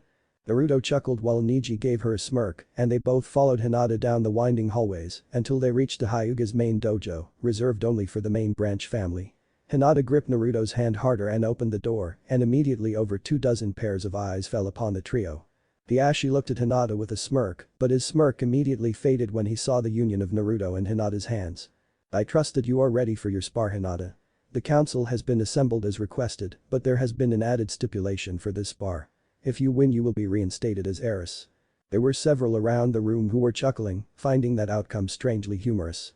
If you should lose, however, you would be forced to accept whichever fate the Hyuga council bestows upon you, whether that be forced marriage or sealing. Understood? Hinata nodded. I am not worried about the latter half of this spar, let's just get this over with. Just know that the victor will decide the fate of the loser. Hiashi stared at his eldest daughter for a few seconds before finally averting his gaze. Uzumaki, you are to join me at my side and watch this match. Neji, you may stay by the door. Both boys nodded and moved to go to their positions, but before Naruto could remove his hand from Hinata's, she pulled his arm back. He couldn't control his momentum and went flying into her embrace, where her lips were waiting. She moved her hands up to his cheeks where she gave him a kiss full of passion. Naruto couldn't help but wonder why Hinata would initiate such a public display of affection, but after a few seconds he honestly couldn't care. When they finally broke apart, Hinata sighed happily. For luck. Naruto smiled and went to his spot by Hiashi. While he walked, he stole glances around the room, and he could see a range of emotions on the faces of the older Hyugas, ranging from disgust to anger. He smirked when he realized that Hinata's main goal with that kiss was to rile up the Hyuga elders, and from their expressions, he could deduce that she fulfilled that, did just that. When Naruto was finally kneeling by Hiashi's side, the Hyuga nodded to one of the elders. Man, if you would. Naruto looked at this so-named man and realized he looked a lot like that boy Moden from the other day. Man must be that boy's father, and he's trying to marry off Hinata like she's some object to be traded or bought. Naruto unconsciously began squeezing his hands into fists, and it wasn't until he felt a trickle of liquid that he realized that he was drawing blood. He wiped his hands off on the mat he was kneeling on and steeled his focus on the two girls in front of him. The man walked to the middle of the room between Hinata and Hanabi. This will be a spar to the point where one of the contestants is unable to continue or one yields. No lethal strikes are allowed, and no outside ninjutsu besides that centered on the Juken techniques are allowed. Do both contestants understand the rules of this spar? There were two highs and the elder lowered his hand between them. They both settled in the signature Juken stances with Byakugans active. Naruto could tell from Hinata's face that she was focused solely on the opponent in front of her concentration blocking out any other disturbance. Hinata held no emotion in her face, it was the perfect Hyuga mask of blankness. Hanabi on the other hand could do little to control the massive smirk that spilled across her face. Whether it be arrogance of confidence, Hanabi believed she would win this spar without very much difficulty. Man threw his arm up and took a few steps back. Hajime. Hanabi flew forward, bringing her left arm down on Hinata's shoulder, with her two forefingers extended, chakra blazing around the fingertips. Just before they made contact, Hinata swatted it away with the back of her right hand and threw her left hand forward, slamming it into Hanabi's gut. Hanabi fell to her knees while Hinata took a few steps back. That was for calling Naruto koi trash last night. Now get up, I'm not through with you yet. Hanabi looked up at her sister, slightly frightened. She had never seen Hinata so aggressive before, she was nothing like the shy older sister she used to have, and Hanabi sent a glare towards the source of the change, the blonde-haired boy sitting next to her father. It's all your fault. If you would have just stayed away from Hinata, none of this would be happening. Hanabi made her way to her feet and charged her sister once again, more cautious this time. She sent a thrust towards Hinata's thigh with her left arm and she waited for Hinata to block it. Just like Hanabi thought she would, Hinata brought her right hand to swat the arm away once again, but Hanabi used a feint and twisted, bringing her right hand down to strike at Hinata's left shoulder. I'll take out your arm, then we'll see how well you can fight. Just as the strike was about to land, Hinata dropped her shoulder and ducked under the hit, spinning on the tips of her toes, she spun her right arm around like a pivot and delivered a chakra-reinforced backhanded slap to Hanabi's face, sending her sprawling across the floor. That was for calling Naruto koi an orphan. Hanabi spit out a small wad of blood on the floor and stood back up on shaky legs. This time she let Hinata come to her. I just need to calm down and anticipate her attacks. There is no way she can beat me, she's never beaten me before and I'm not about to start letting her now. After a few seconds Hinata charged forward and Hanabi sent a strike with her right arm at where she knew Hinata was going to attack from. "Got you bitch. Try and dodge this." She stared in horror as Hinata danced around her strike and began closing the tenketsu in the extended arm.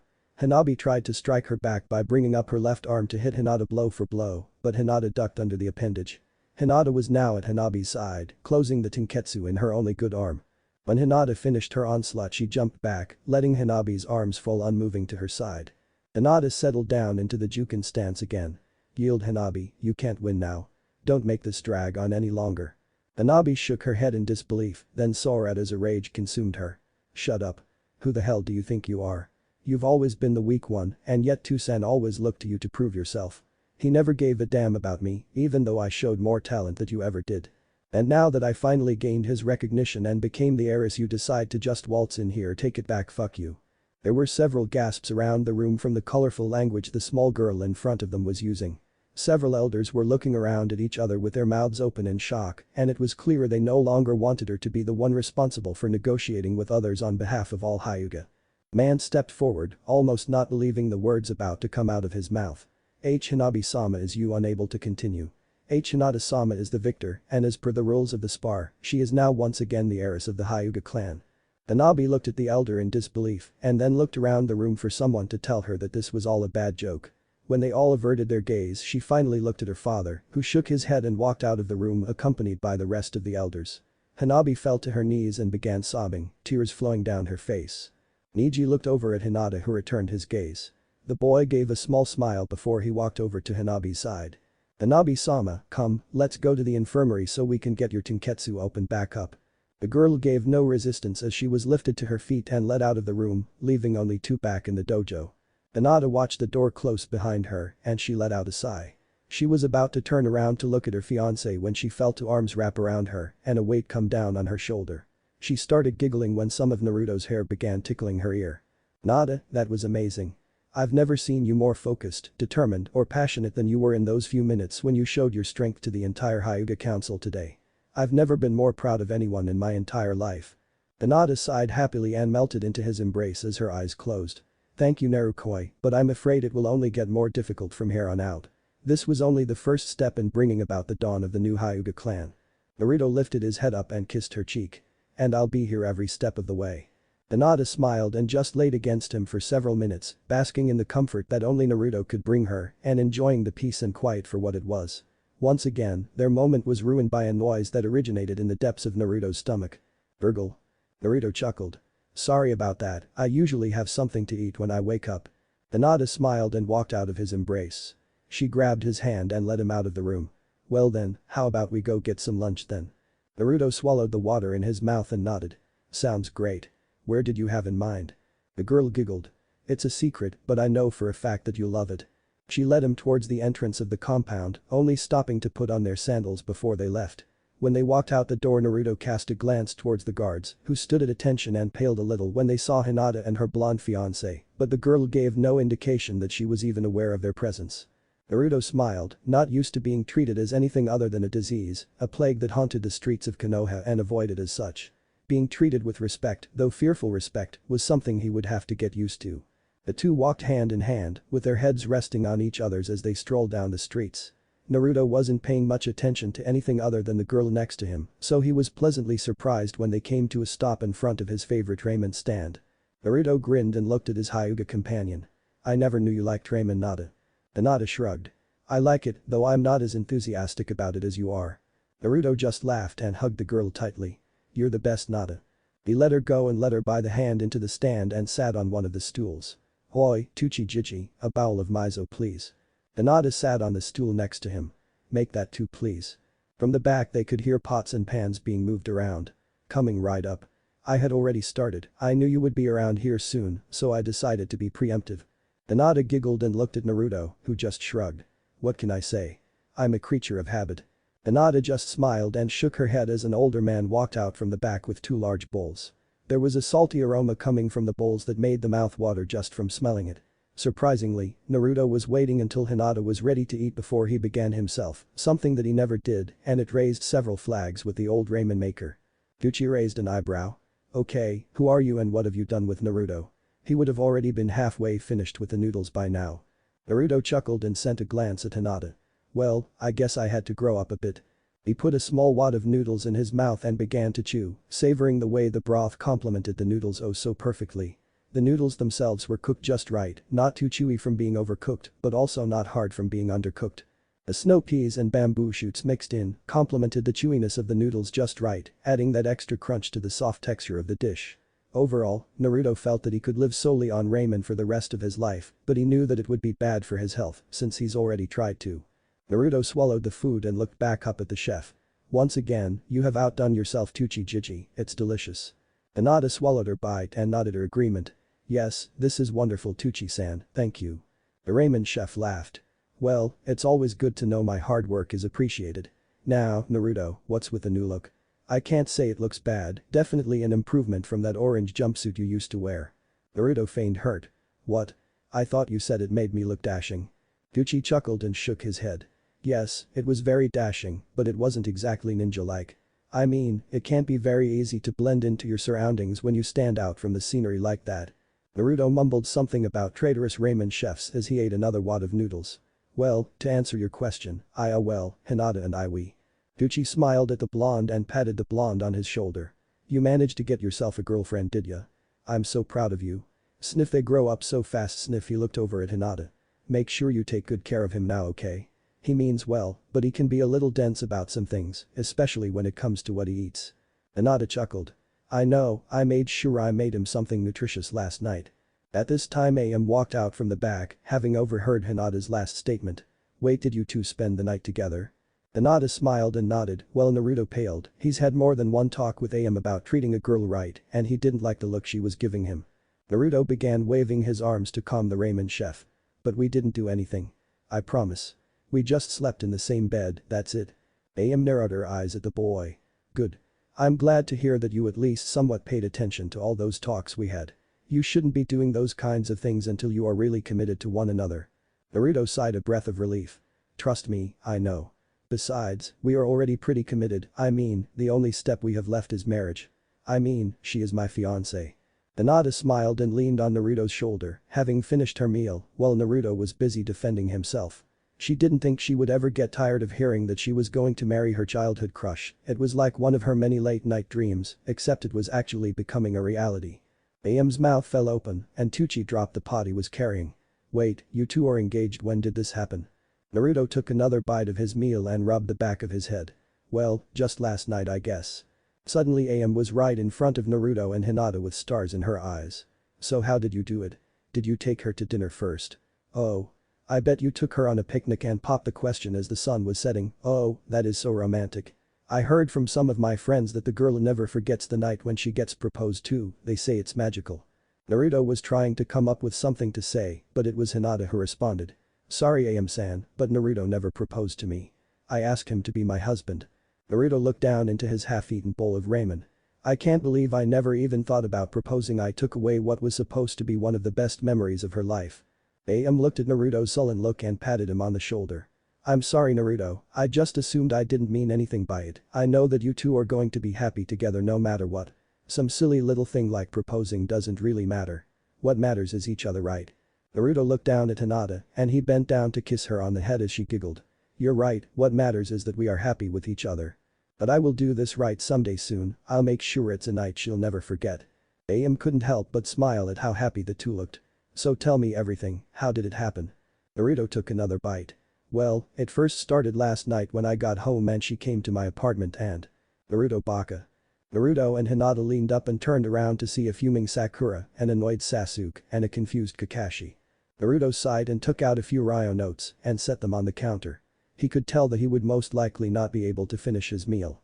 Hey guys, what's up? Sakura was red with rage. What's up? What's up?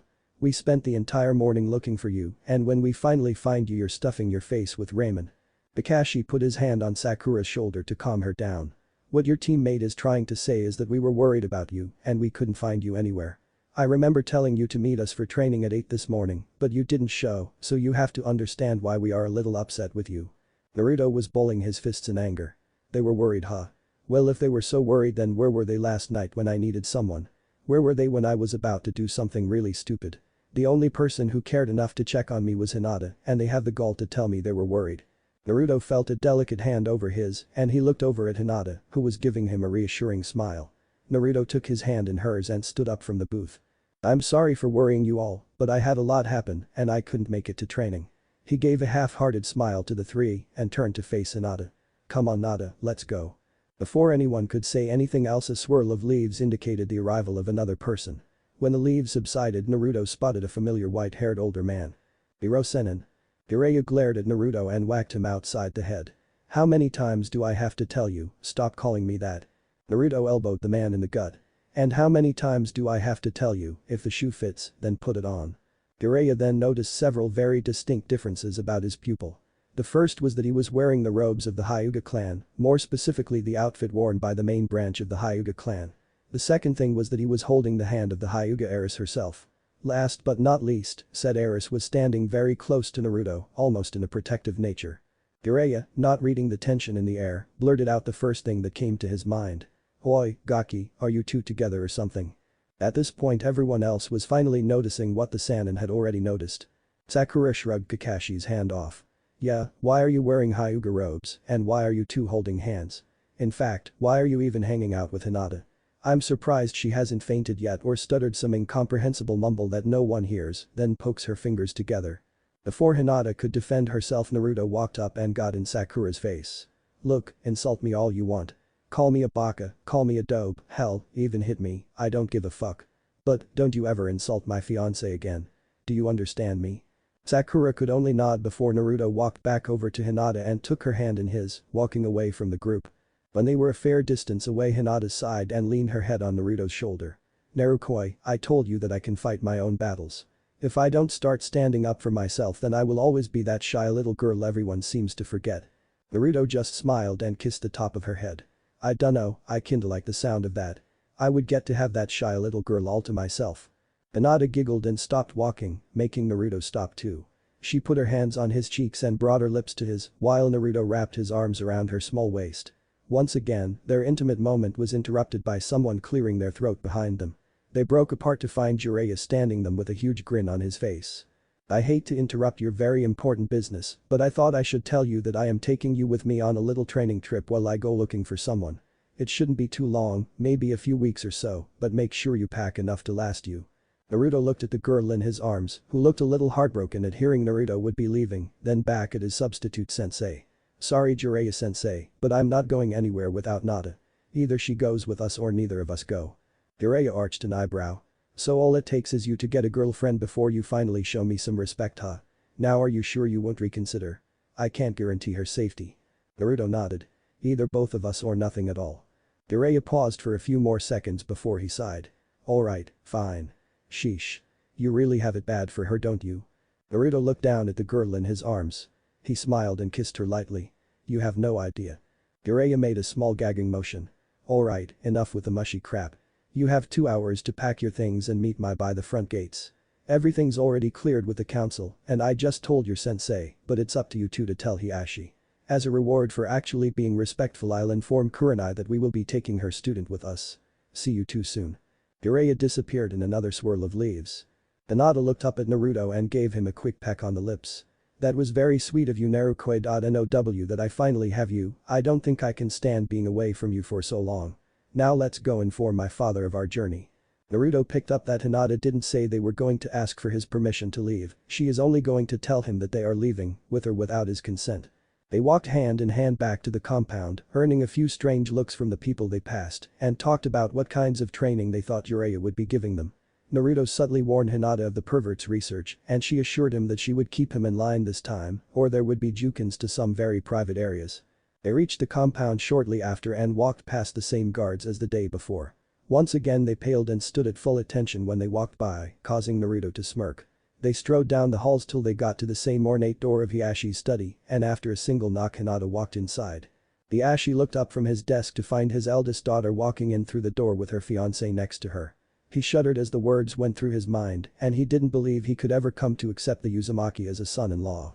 He had no problems accepting him as a shinobi, he proved he was a decent shinobi when he defeated Neji in the Chunin exams, but he could never accept him as a Hyuga, especially a future clan leader.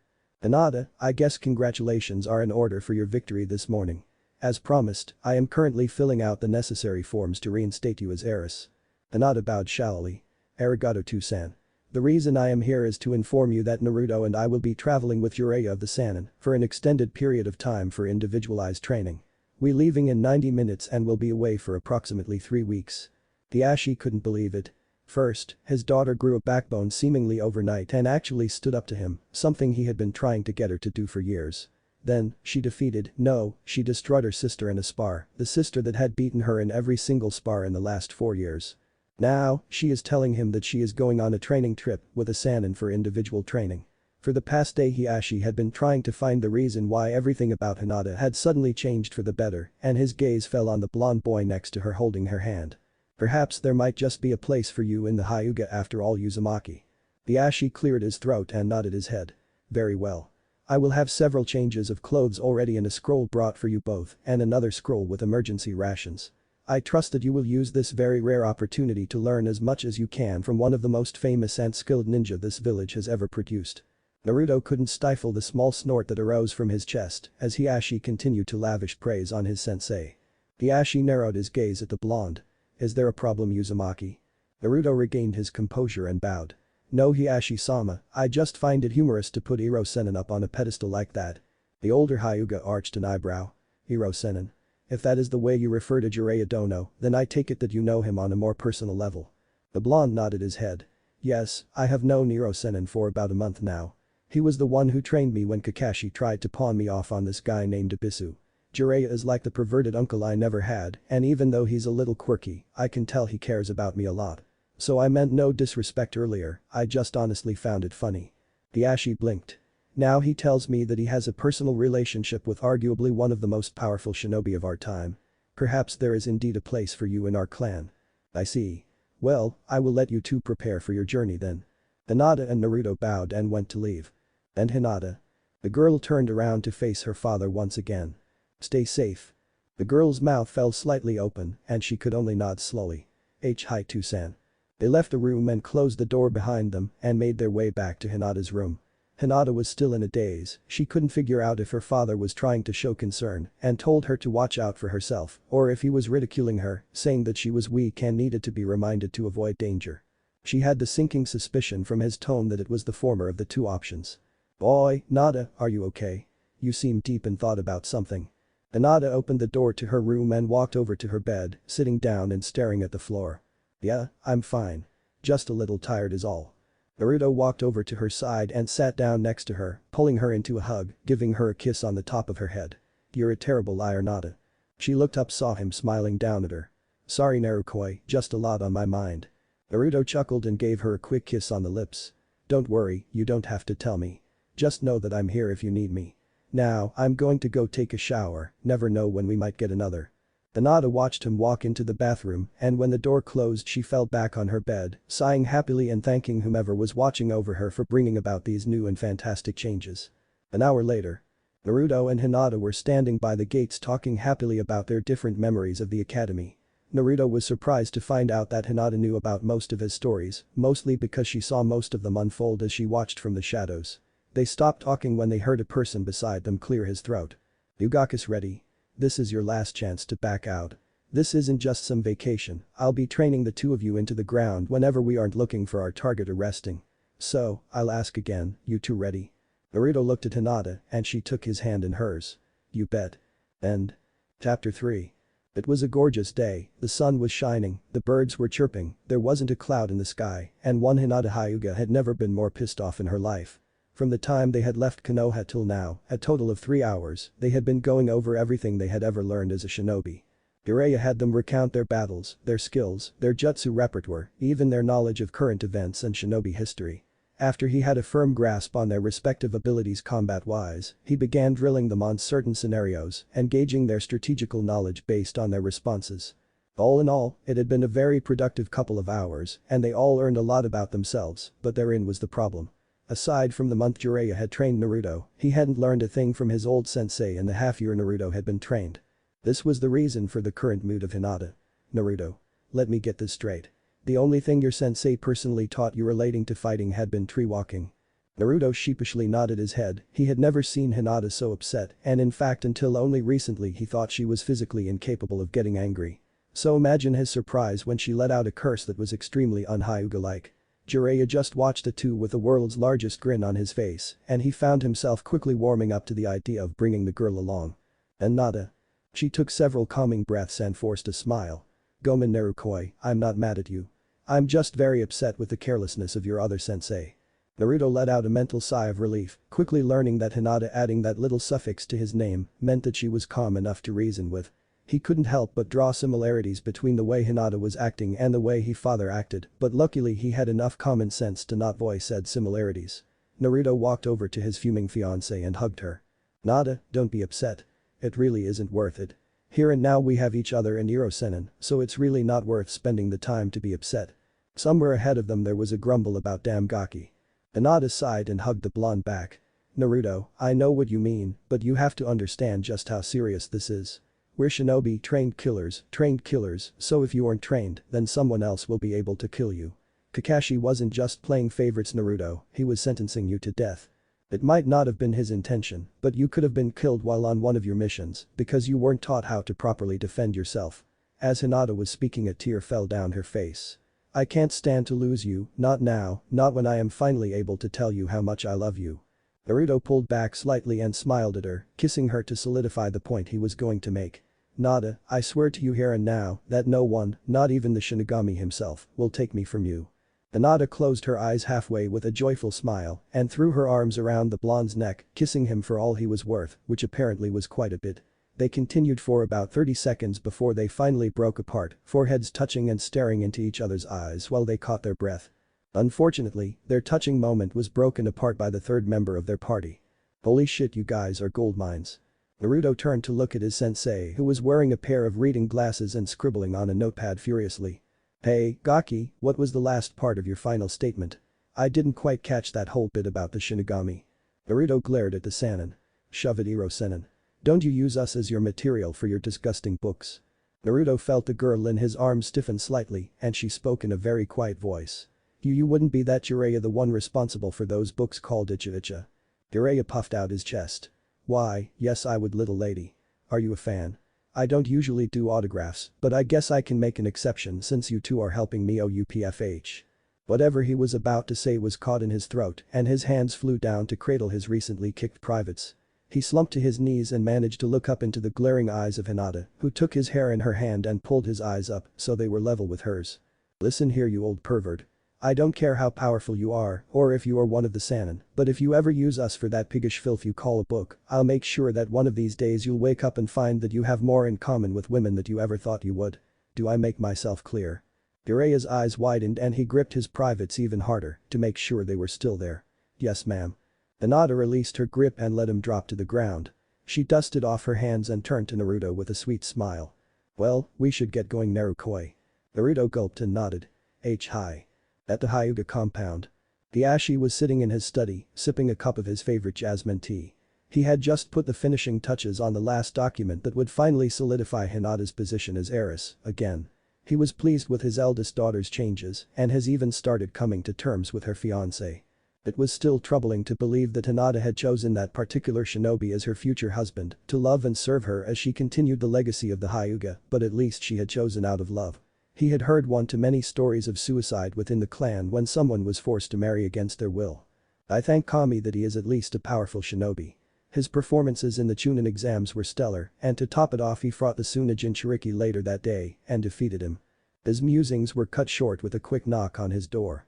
Hiashi knew that he was only ever interrupted in his study when the council chose to convene, and thus his presence was required. "Enter." The door slowly slid open, and a young girl with a piece of cloth wrapped around her forehead entered and bowed. "Lord Hiashi, the Elder Council has requested their presence at your earliest convenience." Hiashi sighed, he had a feeling this would happen sooner or later. "I see. Did they inform you of the nature of this meeting?" The woman shook her head. "Gomen Hiashi-sama, but they did not." The older Hyuga mentally swore. "Of course not. This has to be about Hinata. Inform the council I will be there momentarily." The woman bowed as she backed out of the room. "Hi, Hiashi-sama." Hiashi stood up and brushed the wrinkles out of his robe. His eyes fell on a family portrait of directly after Hanabi was born when his wife was still alive. He picked up the picture and gently stroked the figure of his late wife. "Hitomi, if only you were here none of this would be happening. You always had a knack for bringing out the best in people and not a day goes by where I don't miss you." He set the picture back down on his desk with a sigh, reining in his emotions and putting them back behind his Hyuga mask.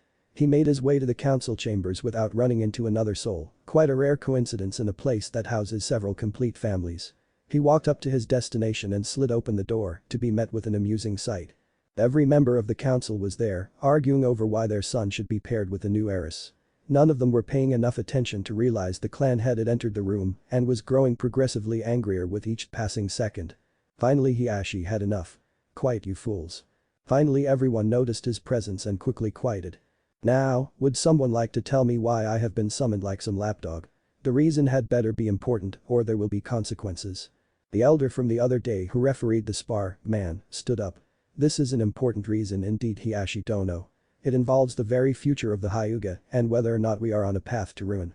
An older woman by the name of Jaimin stood up. "Yes, this is to determine how to counteract the results of earlier today." Hiashi sighed.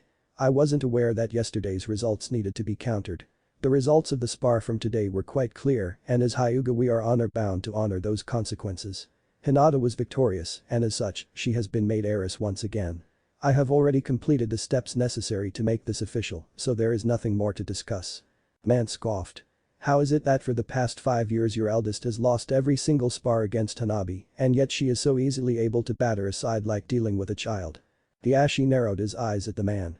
"What is it you are trying to say, elder?" The old man flinched slightly but held his ground. "Everyone here is thinking it and I am merely voicing those thoughts. The demon has corrupted your eldest, somehow giving her some new demonic strength which she used to win her duel." Hiashi stole glances around the room and found nearly all the elders were nodding their heads in agreement, even his own mother. "Even you have fallen to their propaganda, Kasan." An older woman with a tired-looking face and long white hair named Denton looked down in shame. "I'm sorry Hiashi, but the facts are irrefutable, there is no other explanation other than what has been stated.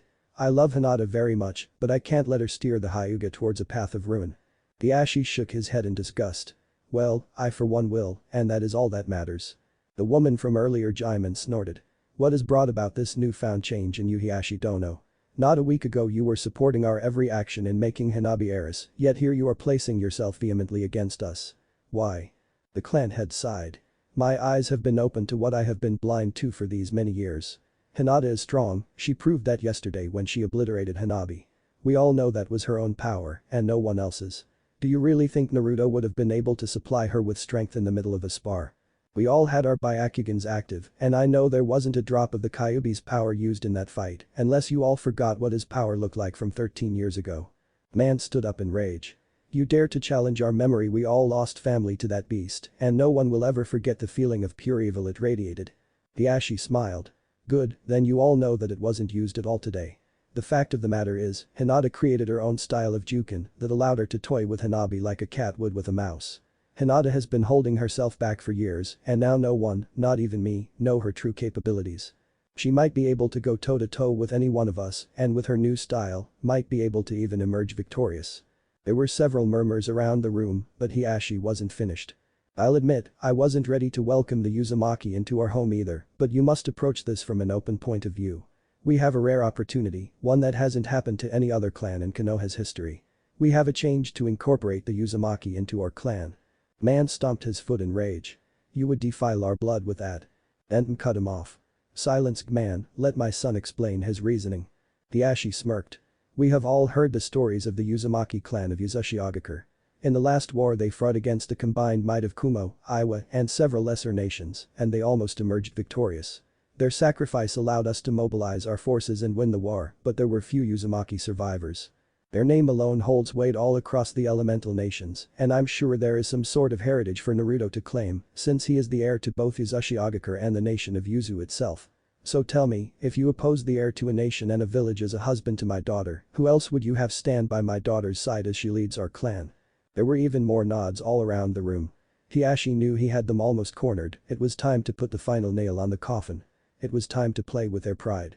And now they are both under the tutelage of one of the most powerful ninja our village has ever produced, Jiraiya the Gama Sennin, one of the legendary Sannin.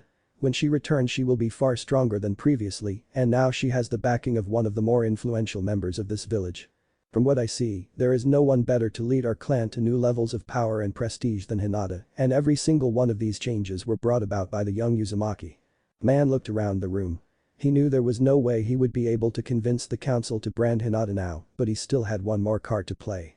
You say Hinata hasn't been corrupted by the demon yet, but who is to say it won't happen in the future? What of their children? I can't seem to think that the power of the Kyuubi won't infect any future heirs. Hiashi chuckled. Well, if it does then we will see what happens when the power of the mightiest beast in history is mixed with the power of the mightiest Taijutsu. I don't envy the position of any enemy my grandchildren might have, because I for one don't want to be on the receiving end of that combination of raw power. Man sat back down, defeated. He may have been power hungry, but he wasn't stupid. He knew all too well that the prospect of increasing the power of the Byakugan was the one thing the elders would sacrifice anything to achieve, even the position of the next clan head. There were several more minutes of hushed whispers among the elders, but finally Denton stood back up. I think I speak for the majority here that the points my son has brought before the council are more than adequate to recognize Hinata as heiress and Naruto as her fiancé. Hiashi breathed a sigh of relief and stood up. I'm glad the council has seen reason. Now, I must get back to making the final preparations for the marriage between Uzumaki Naruto and my daughter. He left the room and the elders filed out one by one, leaving only a handful left. Man looked to his fellow elders. We can't let this happen. It'll destroy us all. Jaimin shook her head. As much as I want to agree with you, I just can't refute what Hiashi said. We can't do anything anymore, so we might as well make the most of what we can and pray Hinata won't destroy the old traditions. An ancient-looking man by the name of Igazumu stood up. I agree with Jaimin. We have lost the backing of the council, and now the only option left to us is work with Hinata and attempt to decrease the number of changes she will make. Now, I believe we should all get some rest, it's been a very tiring day. Eventually only man was left.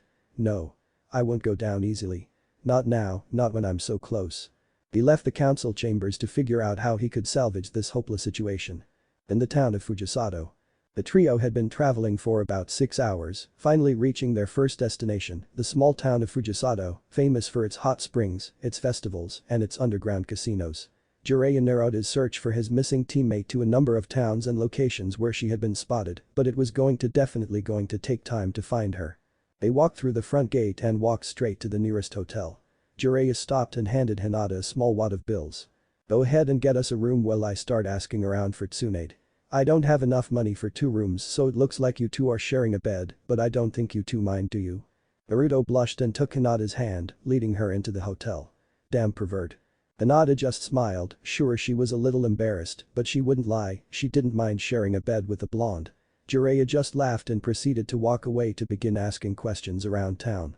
Let's go Nada, you don't want to know where he's going, dirty old man. Hinata giggled. Well, since he's gone, why don't we shower and have a night out? Naruto paused and looked back at her. You mean like a date? Hinata just laughed. Well, I think we kinda skip the dating phase, so this can just be a night we get to enjoy ourselves. Naruto felt a stab of guilt, reminded that he had taken away what most girls dreamed of, that night that girls remember for the rest of their lives, that night that they promised themselves to one person for the rest of their lives. Even though he knew it wasn't true, he felt that she held some resentment because he had robbed her of that precious moment. He knew that this was ridiculous, but the mind tends to wander and can reach some very ridiculous conclusions when it does so. He knew that he would fix this, if not tonight then sometime soon. Naruto put on a smile. Alright, sounds like fun. Let's go get ready. Not 20 minutes later and Naruto and Hinata were walking out of the hotel again, washed and refreshed. Walking hand in hand they explored around the town looking for something to eat since they had arrived before their usual lunch. Just as they were walking down the street Hinata ground to a halt. Wait, there's a nice looking sushi restaurant. How does that sound Narukoi? Naruto shrugged and looked down at the ground. That doesn't sound too bad, but I was kinda hoping for ramen or something. Hinata sighed. I'm sorry Naruto, but you need to diversify your diet. Ramen is okay every now and then, but you can't live solely on that. How about this, we have this for lunch, and then we can find somewhere that has ramen for dinner. Okay. Naruto pulled in Hinata for a tight hug, squeezing the life out of her. Thank you. Thank you. Thank you. You're going to be the best wife ever Nada. Hinata just blushed and ignored the bone-shattering hug. This was the first time Naruto said he was actively looking forward to their marriage, and up until now she still had lingering doubts that she had forced him into something he didn't really want. The lunch itself was simple, but it was filling and tasty, something the two of them were looking for after 2 solid days of eating plain rice and beans out on the road.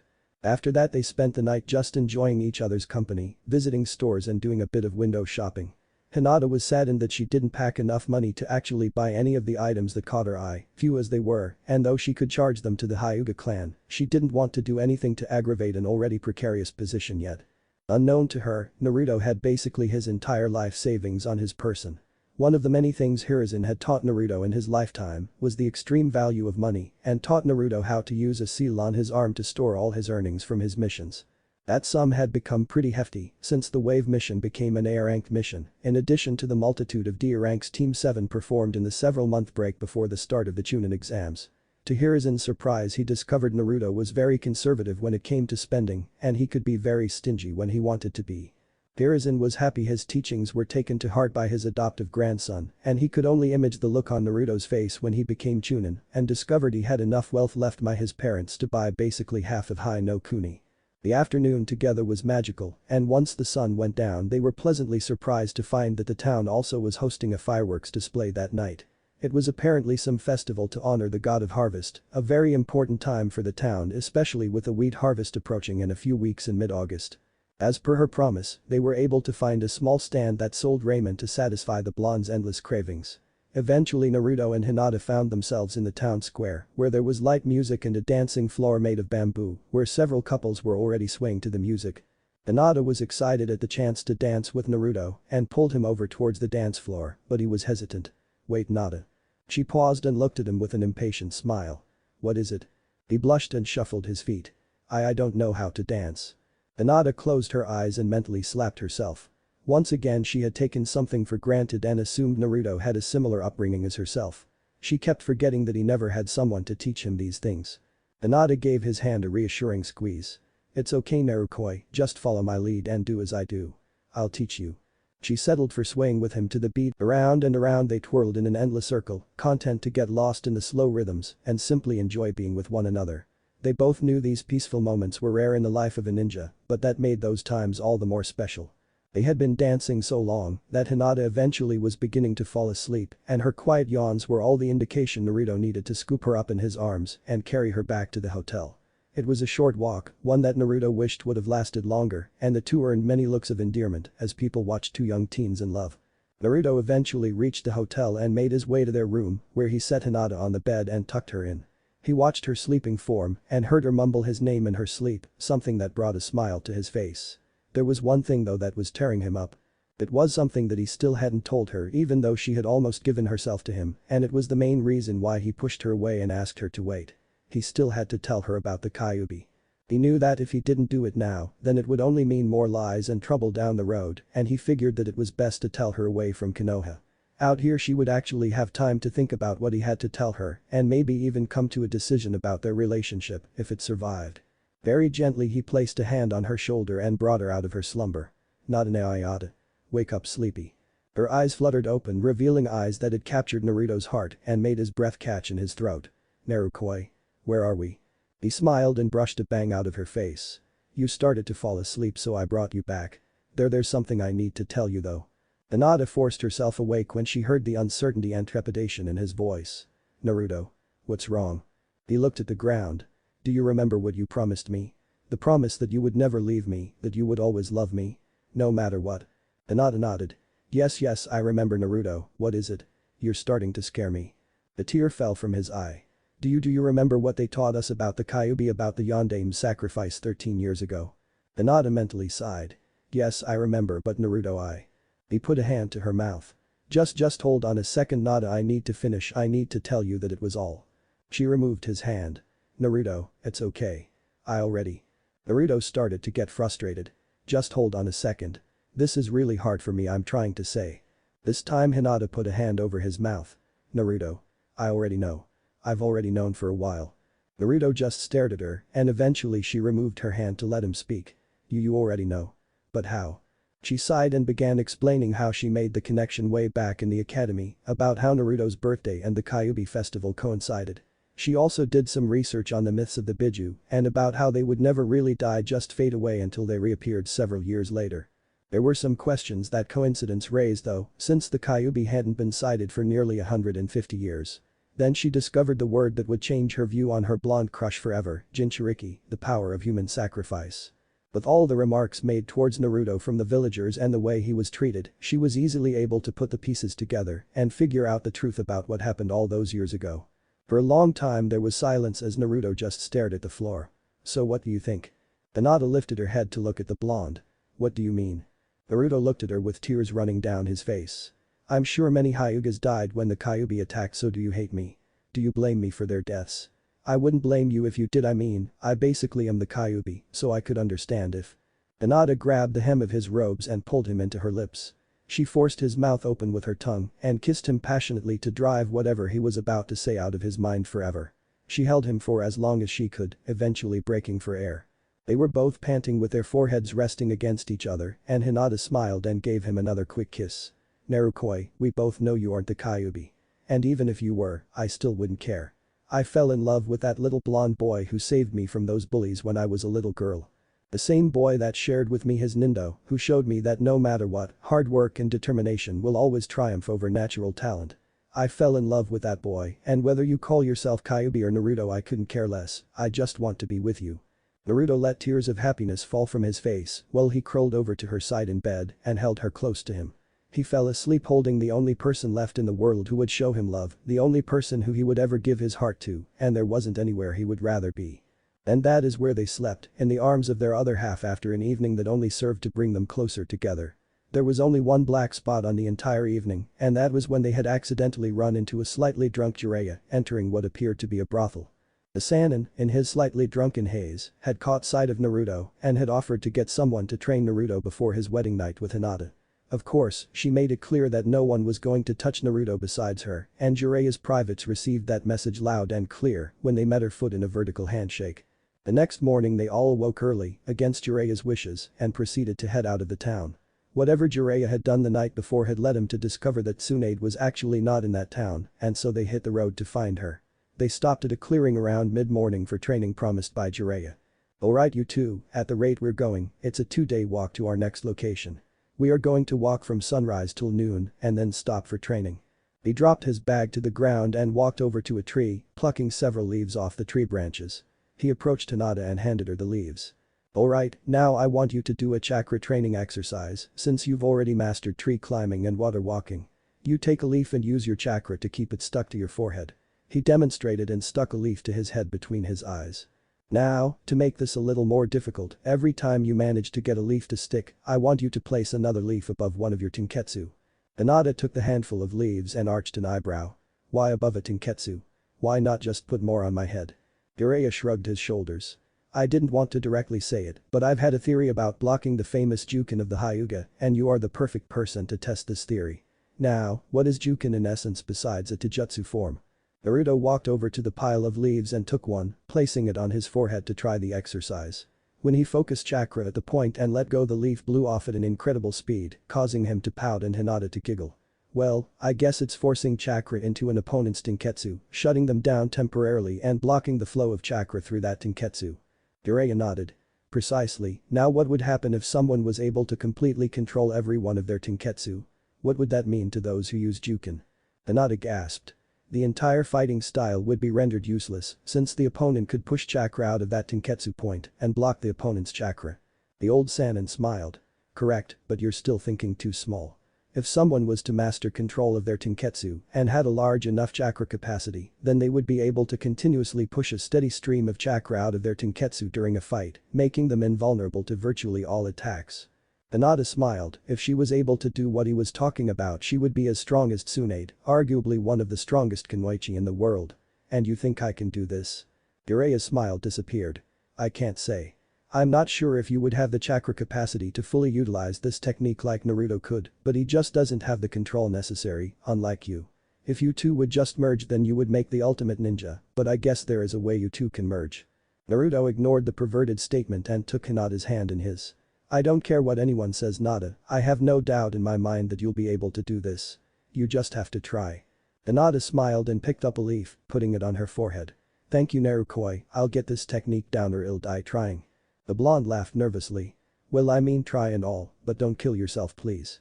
Hinata smiled. I wouldn't dream of it. Naruto gave her hand a squeeze and leaned in for a kiss, closing his eyes slightly. He saw Hinata do the same, and it was clear she wanted to feel his lips on her own just as much as he did, but before they could do so, someone cleared their throat behind them, causing them to flinch back. As touching as this is, you both have training to do. This isn't a vacation or a honeymoon, this is a mission. Naruto and Hinata blushed, but knew that he was right, there would be time to be together later. Naruto walked over to Jiraiya and bowed slightly. Sorry, I got carried away and I distracted Hinata. I promise it won't happen again when we're training. Jiraiya rolled his eyes. Cut the formal crap, just pay more attention, okay? Naruto nodded. Okay, now make about, oh well, as many clones as you can. Naruto nodded and took a few seconds to gather chakra and put his fingers in a cross-shaped seal. Taju Kage Bunshin no Jutsu, multiple shadow clone technique. There was a puff of smoke and then the training ground was instantly filled with Narutos, as far as the eye could see. Hinata's jaw dropped and Jiraiya looked pleased and he tried for a few seconds to count them, but quickly tired and gave up. Boygaki, about how many clones do you think there are? Naruto thought for a few seconds and shrugged. I dunno, maybe 200, around that. Jiraiya nodded. Okay, now Naruto, do you know why this is a forbidden technique? Naruto shook his head, so Jiraiya continued. Well, the chakra toll this technique places on the body is very heavy and most jounin are only able to make maybe 2 or 3 before it starts to get dangerous. You are an exception due to your situation and heritage as in Uzumaki, who were all gifted with abnormally high chakra reserves. Naruto's eyes widened. You know about my family. Jiraiya mentally cursed himself for letting that one slip out. Yeah, I know a bit about them and I'll tell you everything I know in due time, but for now focus on your training, okay? Naruto nodded excitedly. Okay, now the major benefit to this technique is obviously having solid copies of yourself with complete chakra networks, which means that they will be able to use every single jutsu you yourself know. The other benefit is the reason I had you make so many clones. Naruto tilted his head. What other benefit? Jiraiya smiled and gestured to a clone to follow him. Come with me, but the real Naruto stay there. The clone looked at the real Naruto and they both shrugged. Jiraiya and the clone walked several paces behind the real Naruto, so there wasn't a way he could see the pair of them. The clone however was quickly losing patience. Oi, Iro Sennin, what are we doing out here umph? The clone was nailed in the gut with a strong punch from the Sannin and immediately expelled itself. Naruto turned around and pointed an accusing finger at his sensei. Oi. What the hell do you think you're doing? Jiraiya smirked. What's wrong Gaki? Naruto glared at him. What do you mean what's wrong? You nailed him in the gut. Jiraiya just continued smirking. And how do you know that? You were turned completely the other way. Naruto shrugged his shoulders while still glaring. I don't know, I guess I got his memories or something like that. But it doesn't matter, you wait, I got his memories. The older Sannin clapped his hands. It looks like you figured it out. When a cage bunshin expels itself, all its memories and experiences, everything it learned over the course of its lifetime, is sent back to the original and incorporated into Naruto's own memories. So if you train with let's say 200 clones for about 6 hours, you would do the same amount of work as another person doing that same training for about 50 days straight. Naruto's face erupted into a massive grin. I can learn so much, I can literally learn everything in the Konoha library in a single day. This is incredible. Hinata finally decided to speak up after getting over her initial shock. Naruto could fit entire years' worth of training into mere weeks. Jiraiya sent a glare over towards Hinata. Oi. Did I tell you to stop? Hinata flinched and went back to placing leaves over her tenketsu. No, Jiraiya-sensei. Jiraiya watched her for a few more seconds before he turned his attention back to Naruto. Okay, now that you know the benefits, you can apply it to training. Just remember, this only works for things you can learn, meaning jutsu, strategy, chakra control exercises, things you have to remember with your brain. It has no effect whatsoever on physical endurance or things of that sort, so you will still need to keep yourself on a harsh physical regimen, but for now I want you all to focus on water walking. Just focus chakra on the bottom of your foot like tree climbing. It'll be more difficult since the surface of the water will change, so you're going to have to fluctuate the amount of chakra on the bottom of your foot constantly. Now get to it. I want you to practice for about 2 hours, then dispel your clones. There was a chorus of "hi" that resounded throughout the training grounds while Jiraiya went to sit under the shade of a nearby tree and doze off for a nap. Jiraiya was shaken awake by a very wet Naruto, who had the largest smile on his face. "Hero Sennin. I dispelled all the clones after 2 hours like you said, and I got a huge headache, but then when I went to try the exercise again it was like I could do it all along. These cage bunshins are a sign from Kami that I'm going to be a great ninja." Jiraiya grumbled a bit and stuck a finger in his ear to clean out the wax. Yeah, sure Gaki, sure." He reached into his pocket and took out a small slip of paper, handing it to the blonde who tilted his head. "What's this?" Jiraiya arched an eyebrow. "What do you mean what's this?" Naruto was about to speak when Hinata walked over and placed a hand on his shoulder. "Jiraiya-sensei, Naruto wasn't in class when we." Jiraiya blinked. "Wait a second. You mean Naruto was purposely made to leave the room while one of the teachers had you all test your elemental affinities?" Hinata nodded with a shamed look on her face. "Hi, no one said anything because we didn't want to get in trouble, I'm sorry Naruto." Naruto shrugged. "It's alright Nada, we're fixing it now so it's okay, no harm downright." Jiraiya cursed under his breath, he was going to personally make sure things changed when Tsunade became the next Hokage. "Well Gaki, this here is what is called chakra paper. It's made from trees that are fed on chakra in special nurseries and are used for the purpose of determining a person's elemental affinities. You have to channel chakra into the paper and the way it responds tells you your particular affinity. Now be clear, just because you don't have an affinity towards an element doesn't mean you can't learn it just means it'll be a whole lot harder and it'll need a lot more chakra. Now stand back so I can show you." Jiraiya held the paper in the palm of his hand for a few seconds before half of it turned to dirt and started crumbling away while the other half ignited and burned off. "See that? It means I have 2 elemental affinities, fire, high, and earth. Tsuchi, type chakra, meaning Kaiten, fire release, and Doten, earth release, are very easy for me. You already know what fire and earth looks like, so if you have wind the paper will split in 2, lightning the paper will wrinkle, water. The paper will become wet damp." Naruto nodded and took the piece of paper, channeling some chakra into it. Naruto jumped a bit when the paper was violently torn in 2 and then proceeded to tear itself into oblivion. The blonde looked at the pieces of paper in his hand and then turned his gaze towards his stunned teacher. "Hiro Sennin. Was it supposed to do that?" Jiraiya shook his head. "No Naruto, no it isn't. I guess maybe instead of having 2 affinities, your body just chose to superpowered one. What I just saw leads me to believe that you have one of the strongest, if not the strongest, wind, K's, chakra types I've ever heard of." Naruto just grinned and pumped his arm. "Did you hear that Nada? I knew I was awesome." Hinata smiled and brought another leaf up and put it on her arm, bringing it up to a total of 5 leaves.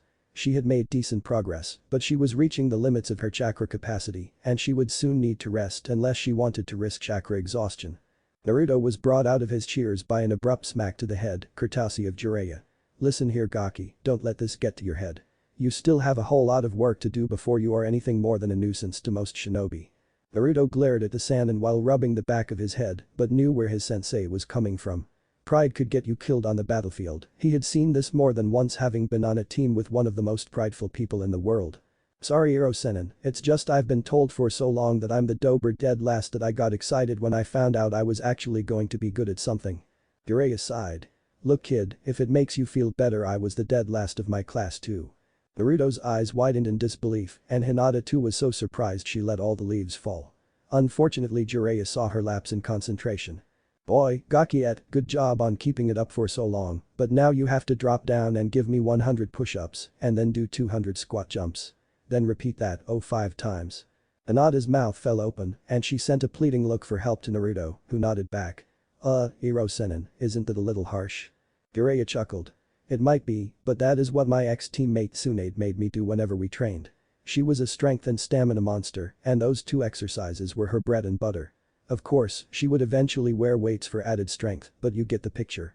So hop to it. Naruto looked at Hinata who cast a defeated look at the ground.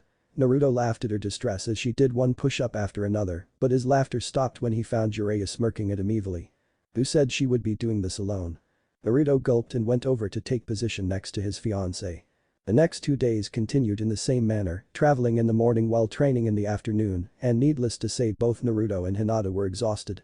Naruto had been able to completely master all forms of chakra control with the use of his clones and were now using them to cut through leaves on his first steps towards wind nature manipulation training. Jiraiya said he wanted him to be able to know the ins and outs of wind chakra before he taught him any new jutsu and despite Naruto's many protests, he kept true to his words.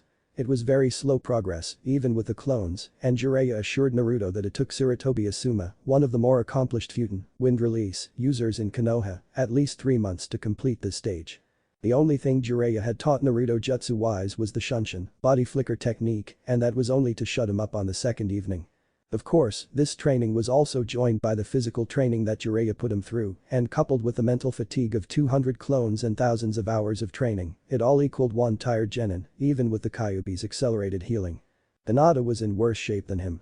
She had maxed out on her leaf control exercise when she reached around 53 leaves, all placed over Tenketsu and held there with chakra. Unfortunately, her reserves were too low to expel that much chakra all at once, but she was told by Jiraiya that her reserves would grow quickly as she continued her training, not to mention she still had quite a bit of growing to do before her chakra coils were fully developed. Her chakra control was increasing at an astronomical rate and she was able to expel her chakra out of all the major Tenketsu at any point in time, though she was still working on replicating that feat with the smaller Tenketsu points. She was also going through that workout soreness phase since she was still getting used to the physical aspect of training, but she was excited to see the results of all her training. Physically she was just as tired, especially since her team never really stressed the physical aspect of training. Therefore the relief they felt when their next stop came into view was a most welcome sight for the two exhausted shinobi. The city of Biratori was quite an impressive sight, at least 3 times as large as the small town of Fujisato. When they entered the city gates Jiraiya turned to his 2 students. Alright you two, same drill. You guys go and get a hotel room for us while I look around for Tsunade. He went to reach into his pocket for some money to give the two, but was stopped when Naruto rushed towards him and grabbed his hand. Naruto bent up to whisper in the Sanin's ear. Hiro-senin, I'm planning on taking Hinata out somewhere very nice tonight and I want it to be really special, but that doesn't really work when you come in at 3 drunk, so here. Naruto shoved a large wad of Ryo notes into the older man's hands. Can you just stay somewhere else, use the money to research and just give us a night alone? Please, just for tonight. Jiraiya smirked at his student's request. Wow Gaki, never took you for the perverted type, but with a wifey like her I guess I can understand. Naruto blushed and stammered a response. It isn't like that you perv. I just want this night to be special without your drunken ass there. Jiraiya chuckled and took the money from his student's hands. That's what they all say. Still chuckling the older man walked into the city waving over his shoulder. Don't get yourselves killed now. Hinata walked up to a grumbling Naruto. Narukoi, why did you give Jiraiya-sensei money? Naruto took her hand in his and began to walk into the city, heading for their finest hotel. Well, I wanted some time where it's just the two of us without that perv. I wanted to have tonight just be us, without any distractions from him, where I get to treat you like a princess, like you should be. Hinata smiled and hugged herself to Naruto's arm while resting her head on his shoulder. Naruto turned and kissed the top of her head before resting his own on hers. To anyone passing by, they would have seen 2 teens walking down the road, looking very much in love, and they would be spot on. Hinata watched as they walked past all of the lower quality hotels, places where they would normally stay. Narukoi. Where are we going? Naruto chuckled, pulling his arm out of her grasp and wrapping it around her shoulders, pulling her closer. I told you, tonight is going to be special, and I can't really do that at a crappy little hotel like that now, can I? Hinata smiled, liking the more romantic side of her fiancé. But, anywhere with you is special. It doesn't have to be somewhere fancy and expensive. Naruto grinned and tightened his grasp. No, I guess it doesn't, does it? But it definitely doesn't hurt either. They then walked into a very high-class looking hotel with a large lobby. The floor was made completely of marble with large decorative pillars lining the pathways. The room opened up to a vaulted ceiling with a massive chandelier, and on the ceiling was a painted mosaic of the Shodaime Hokage's fight with Uchiha Madara. Naruto and Hinata were in awe at the pure grandeur displayed in the hotel, and they too were getting looks by both the staff and the other guests, since they were both in their training gear. Naruto ignored them and walked up to the front desk with his head held high, where he was greeted by a small man in a suit. Hello, my name is Uzumaki Naruto, and this is my fiancée Hyuga Hinata. I request a room for us to stay in for the night. The man was smirking at the couple up until he heard Hinata's name.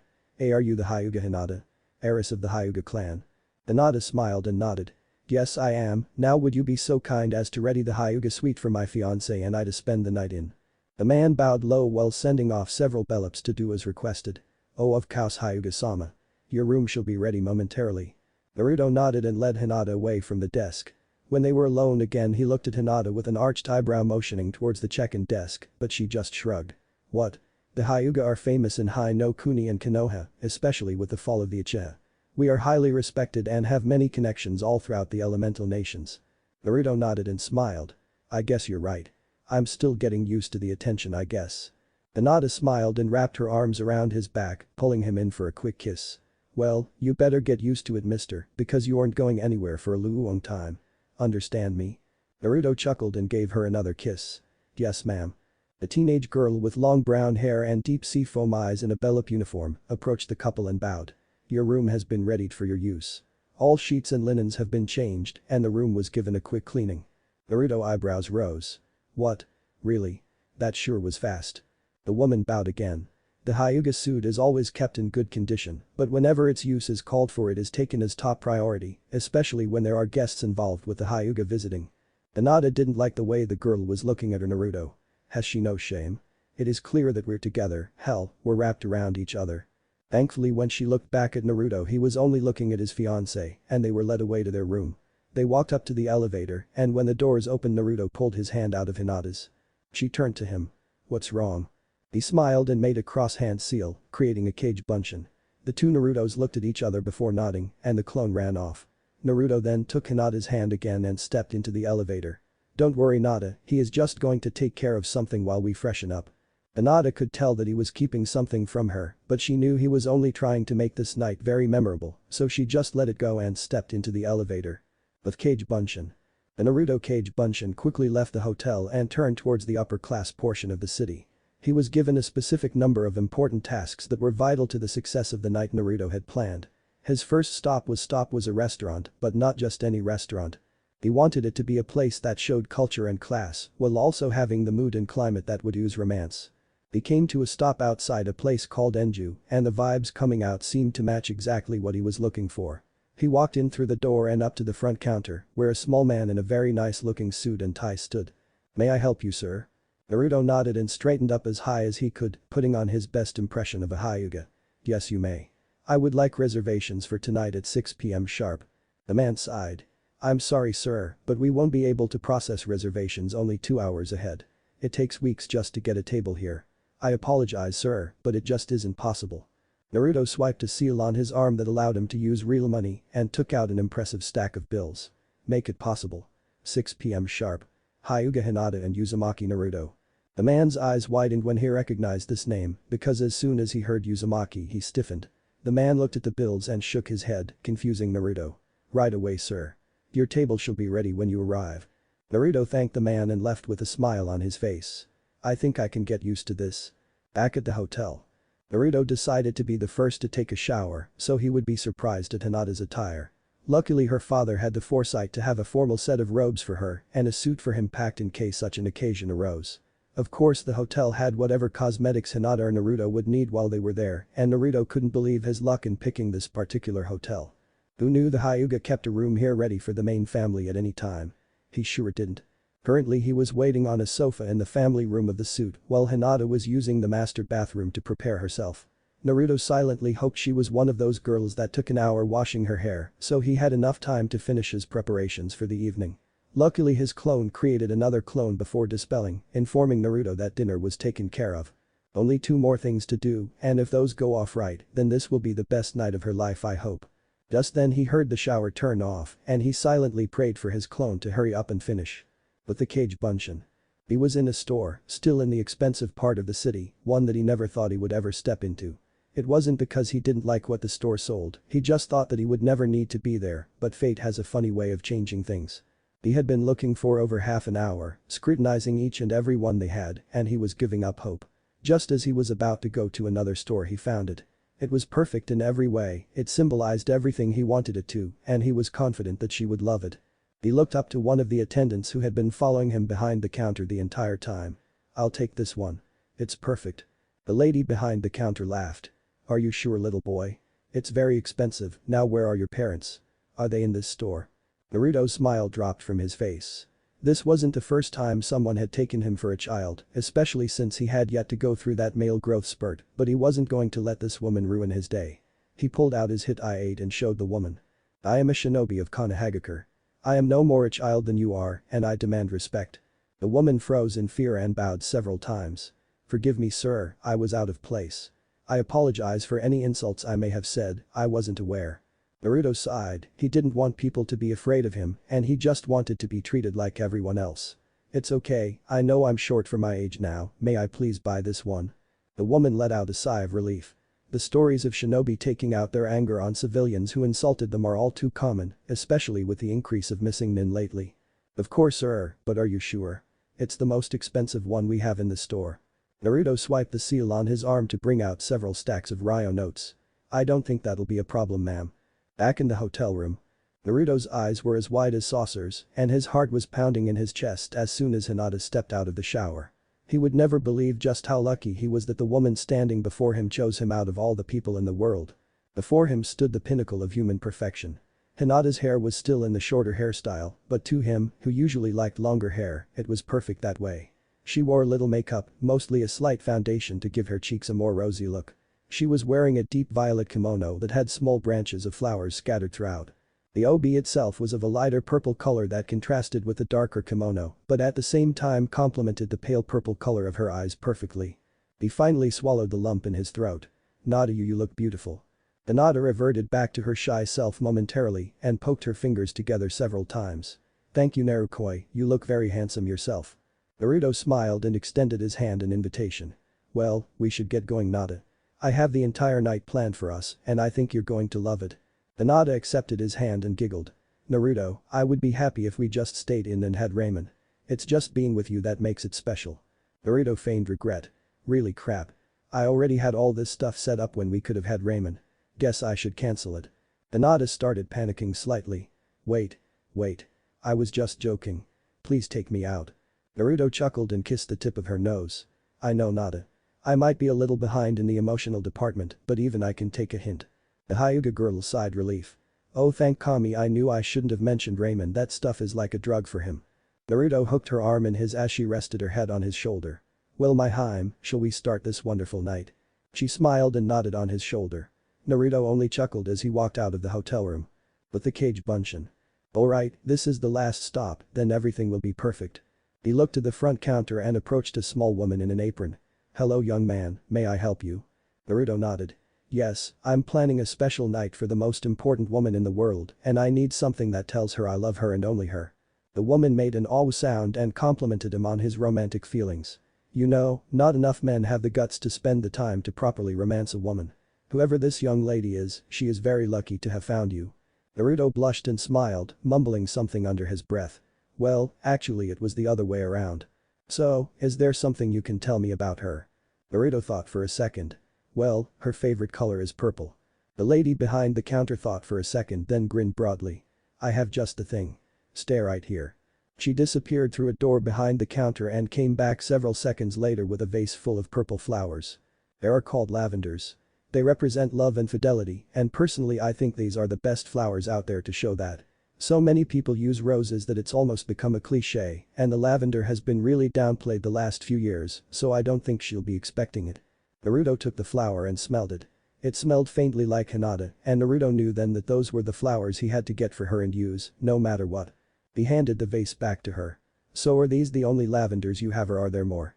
The woman laughed. "Oh dear no. This store actually has a nursery out back and lavenders are the main flower grown there. For some reason Kumo is having a massive building project using lavenders, something about preventing runoff while beautifying the mountains." Naruto just smiled and swiped the seal again, pulling out several large stacks of bills.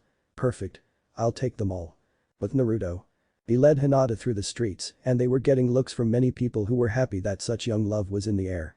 When he finally came to a stop outside of Enju, Hinata looked up. "Enju, where have I heard this name before? Is this that Enju, the most lucrative restaurant in all of Hai no Kuni?" Naruto honestly didn't know that little tidbit of information. "I guess it is Nada, now let's go in. It's almost 6. They walked inside and the man from earlier saw their approach and grabbed 2 menus and bowed before them. "Uzumaki-sama, Hyuga-sama. I'm honored you two are able to join us tonight. Please follow me and I'll show you to your table." The man politely motioned for the two to follow him and led them towards the back of the restaurant. The atmosphere was even better than Naruto had hoped for. The lights were dimmed yet gave enough light to easily see anyone around the table. There was a harp player towards the side of the restaurant that gave the perfect ambience, and from judging the tables, Naruto was able to see that this was every bit as high class on the inside as it looked on the outside.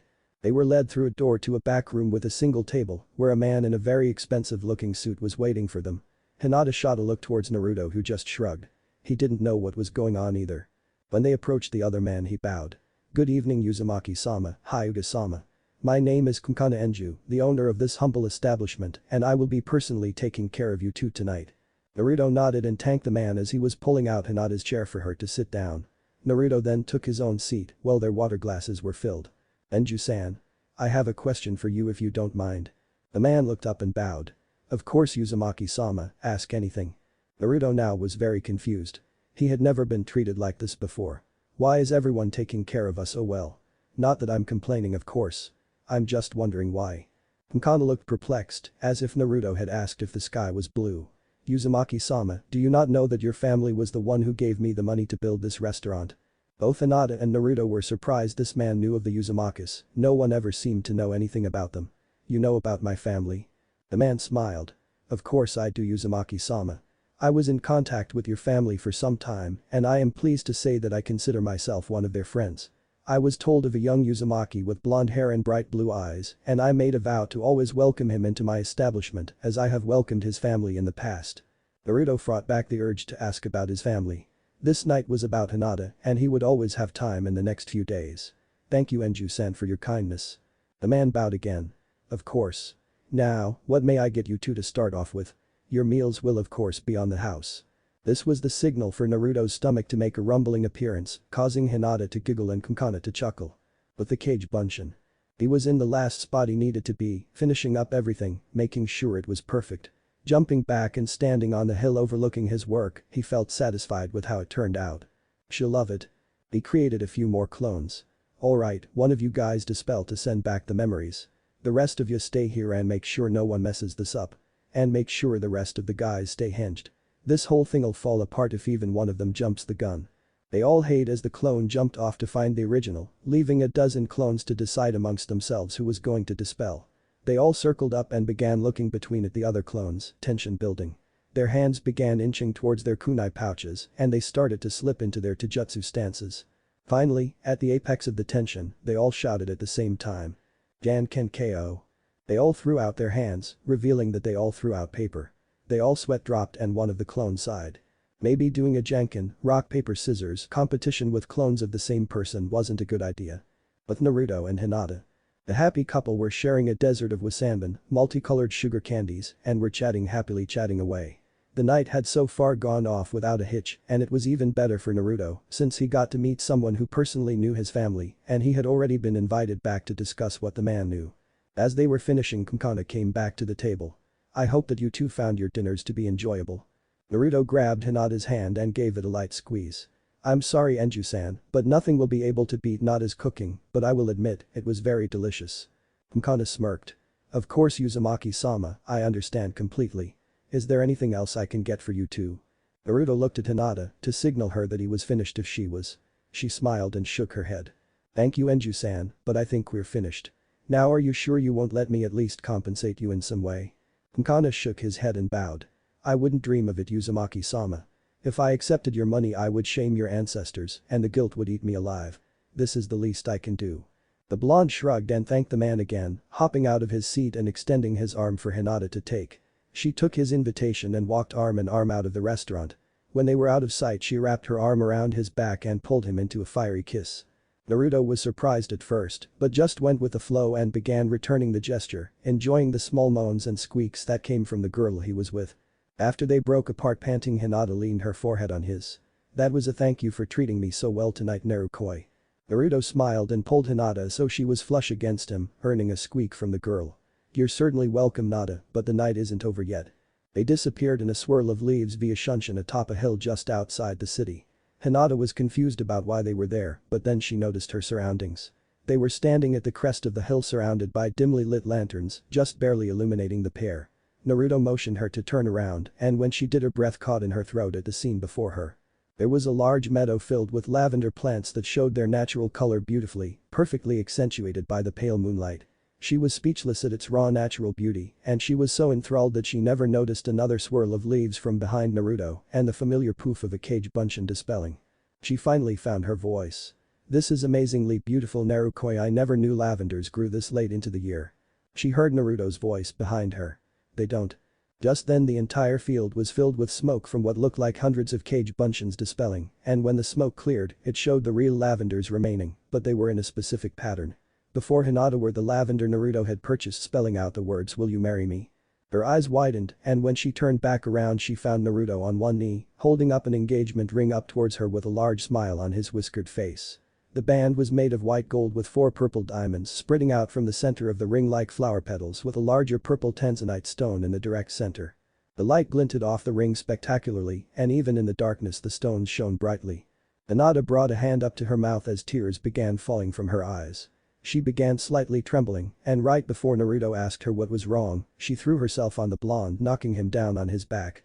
She planted her lips firmly on his and tangled her fingers in his hair while tears were falling from her cheeks onto his. When they finally broke apart she hid her face in the crook of his neck. Yes yes a million times yes. Naruto never stopped smiling as he wrapped his arms around Hinata and slowly pushed himself up to a sitting position with Hinata seated in his lap. He unwrapped his arms and lifted up her left hand, sliding the band on her ring finger. He then reached into his pocket and pulled out a matching white gold ring and placed it on his own left hand. When this was done he put his hands to her cheeks and brought her face up so it was level with his. He then swooped in for another kiss, full of love and passion. Hinata's own hands reclaimed their position in his hair as their kiss heated up. Hinata began moaning once again into his mouth, causing Naruto to chuckle from the vibrations. They broke apart much to her displeasure causing her to pout slightly. Narukoi why did you pull back so early? He simply chuckled and leaned in to whisper in her ear. Don't worry Nada, I already told you, this night is far from over. Before she could ask another question he wrapped his arms around her waist and disappeared in another swirl of leaves, right into their hotel bedroom. When Hinata was able to steady herself she found 2 arms wrapped around her waist, pulling her into a warm embrace. Before she could utter a single word lips were placed on hers and she let herself melt into the kiss. She wrapped her arms around the blonde's neck and ran her fingers into his spiky locks, fisting the hair in her grasp. She pulled just enough to get him to slightly open his mouth and wormed her tongue into his mouth where she fought for control. She was met with little resistance and proceeded to release her grip on his hair and bring it to his suit coat, slowly pushing it off his shoulders. It fell to the floor and Hinata brought her hands back up to grip his hair. Naruto pulled off his tie and let it fall with his coat, undoing several top buttons as Hinata caressed his head while still fighting for control. Soon Naruto's shirt was off and he brought his hands up to Hinata's shoulders to pull her back slightly. Reluctantly, she released his hair and pulled out of his mouth. Nada, I just want to make sure that this is what you want. I don't need to be intimate with you to know that you love me and we have the rest of our lives to be physical. I just don't want this to change anything between us. If something happened and you left I don't think I can survive having someone else leave me like Gigi did I just don't think I'm strong enough for that. Hinata wrapped her arms around his neck and gave him a peck on the lips. Naruto. Listen to me right now. Nothing, and I mean that, nothing, will ever change the way I feel about you. This isn't some fangirl crush like all those girls back in the academy, this is real love. I love your jokes, I love your determination, I love your personality, and I love your caring nature. So far I haven't found anything not to love. And the fact that you're very handsome doesn't hurt either. I want to be with you, now and forever, and be the woman you wake up to every single day, the woman you come home to, and the woman you share your dreams with." Naruto kissed her again. "I love you so much, Nada." She tightened her grip on his neck. "I love you too." They essentially brought their mouths together again, and this time Naruto was the one to initiate the attack on her mouth with his tongue and fight her for control. She squealed in surprise and delight, excited that Naruto was finally ready to accept her fully. Naruto brought his hands down to her obi and began to unwrap the intricate knot, and after several seconds he was met with success. Naruto slowly traced the outline of Hinata's body with his fingers, sending chills up her spine. He finally brought his hands up to rest on the fabric on her shoulders and gently pushed the robe off, letting it slip past her shoulders and pooled into a pile of lifeless silk at her ankles, leaving her clad only in soft lavender panties and a matching lacy bra. Hinata giggled into the kiss and pushed Naruto out of her mouth. "Not very nice, Narukoi, I shouldn't be the only one like this." Grinning, she slowly brought her hands down to hem of his pants and unclasped the button and zipper, letting Naruto step out of the dress pants, leaving him in his burnt orange boxers. They both took a few seconds to admire each other's body, and soon they were back in each other's arms, slowly kissing and showing each other the depths of their emotion. Sometime into the kiss, Hinata wrapped her legs around Naruto's waist, feeling his growing arousal brush her underside. Naruto was forced to bring his hands down to Hinata's bottom to support the extra weight, and he fell on the bed with Hinata straddling him in a similar manner to his first morning in her bed just a few days prior. She broke the kiss and with a smirk, brought her hands behind her back to the clasp of her bra and removed the offending piece of fabric and freed herself, letting Naruto watch as she reveled herself for the first time. Naruto's eyes were wide with both anticipation and curiosity. He might have been young, but he had long since gone through puberty and knew what got him excited, and right now that person was Hinata. Hinata threw her bra off the bed in some corner to be forgotten until the morning came, and she giggled when she saw Naruto staring. "It's okay, Naruto, you can touch if you want to." The words seemed to knock Naruto out of his daze, and he ran his hands up Hinata's sides, caressing her developing curves, causing her to shiver in excitement. His hands eventually came to a rest below the swell of her breasts and cupped them. A jolt of electricity ran down Hinata's spine when Naruto began to knead the flesh under his hands, and she couldn't contain the moans any longer. Her eyes half closed with pleasure as Naruto continued his ministrations, and his own moans began when Hinata began to grind on his growing arousal, sending waves of pleasure coursing throughout Naruto's being. Naruto released his grip and held Hinata as he flipped them over, making the girl below him groan. "Naruto, please, I can't take it anymore." He just smirked. "I want to do this right. I want to show you that this is out of love, not lust." Hinata's eyes watered from all the emotions running through her. Never before did she have someone who cared about her so much. She never had someone to hold her when she cried after she was called a failure, or a friend to talk to and share her dreams with, or a loving mother to console her when she woke up at night shivering from a nightmare. But here and now, she finally had someone who wanted to do all those things for her and show her all the love she never found in her childhood.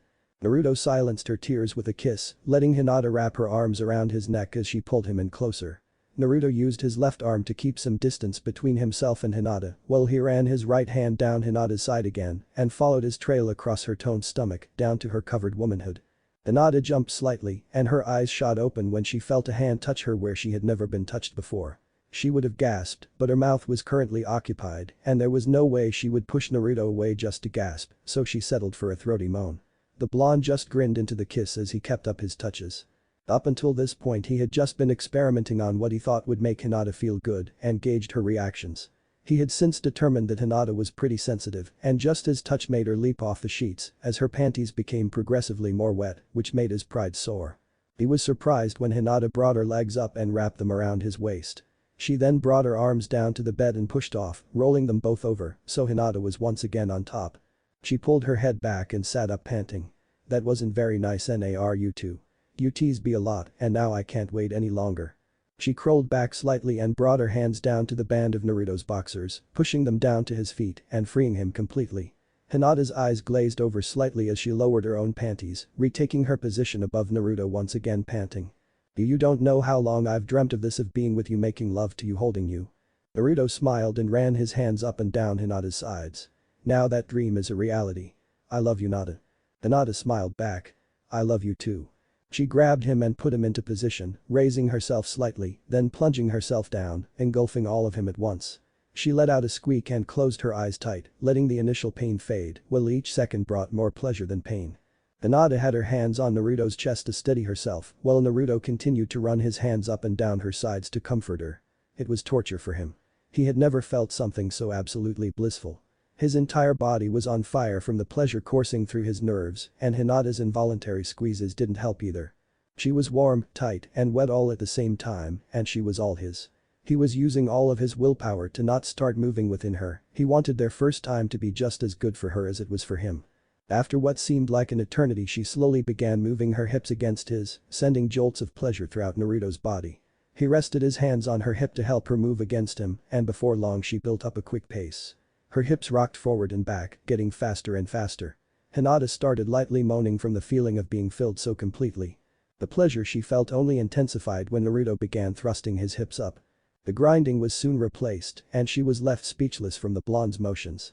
"Yes, Okami, yes, faster please." Naruto was spurred on by her moans and begs for more. He reached a limit for what he could do in his position, so he gripped her shoulders and spun them around, so she was on bottom again. She wrapped her legs around his waist and kept up her grip on his shoulder while he grinned down at her, giving her a quick kiss. "I have you pinned now, Nada." She giggled and thrust up her hips against his, causing his eyes to roll into the back of his head. When he regained his composure, he brought his face to hers and gave her a quick kiss before he buried his head in the pillow next to her head. He could catch all the delightful scents and aromas mixed with her natural smell that was emanating from Hinata, and he found it intoxicating. He drew back, then buried himself once again deep within her. Hinata's head flew back into the pillows and her back arched off the bed, her mouth fixed in the shape of an O again, and again the blonde drew himself out of her, only to ram himself back in, taking her to new heights of pleasure and sending jolts throughout her body. Her head was bobbing up and down on the pillows, and when Naruto gripped her hips to move even faster, she knew she would be sore in the morning. Hinata opened her eyes slightly when suddenly she felt him hit a spot within her that sent liquid fire racing all throughout her body. She could feel something building within her, and she knew it would only be a matter of seconds before she lost the battle for control. A straight tear of happiness fell from her eye, and she murmured underneath their panting, "I love you."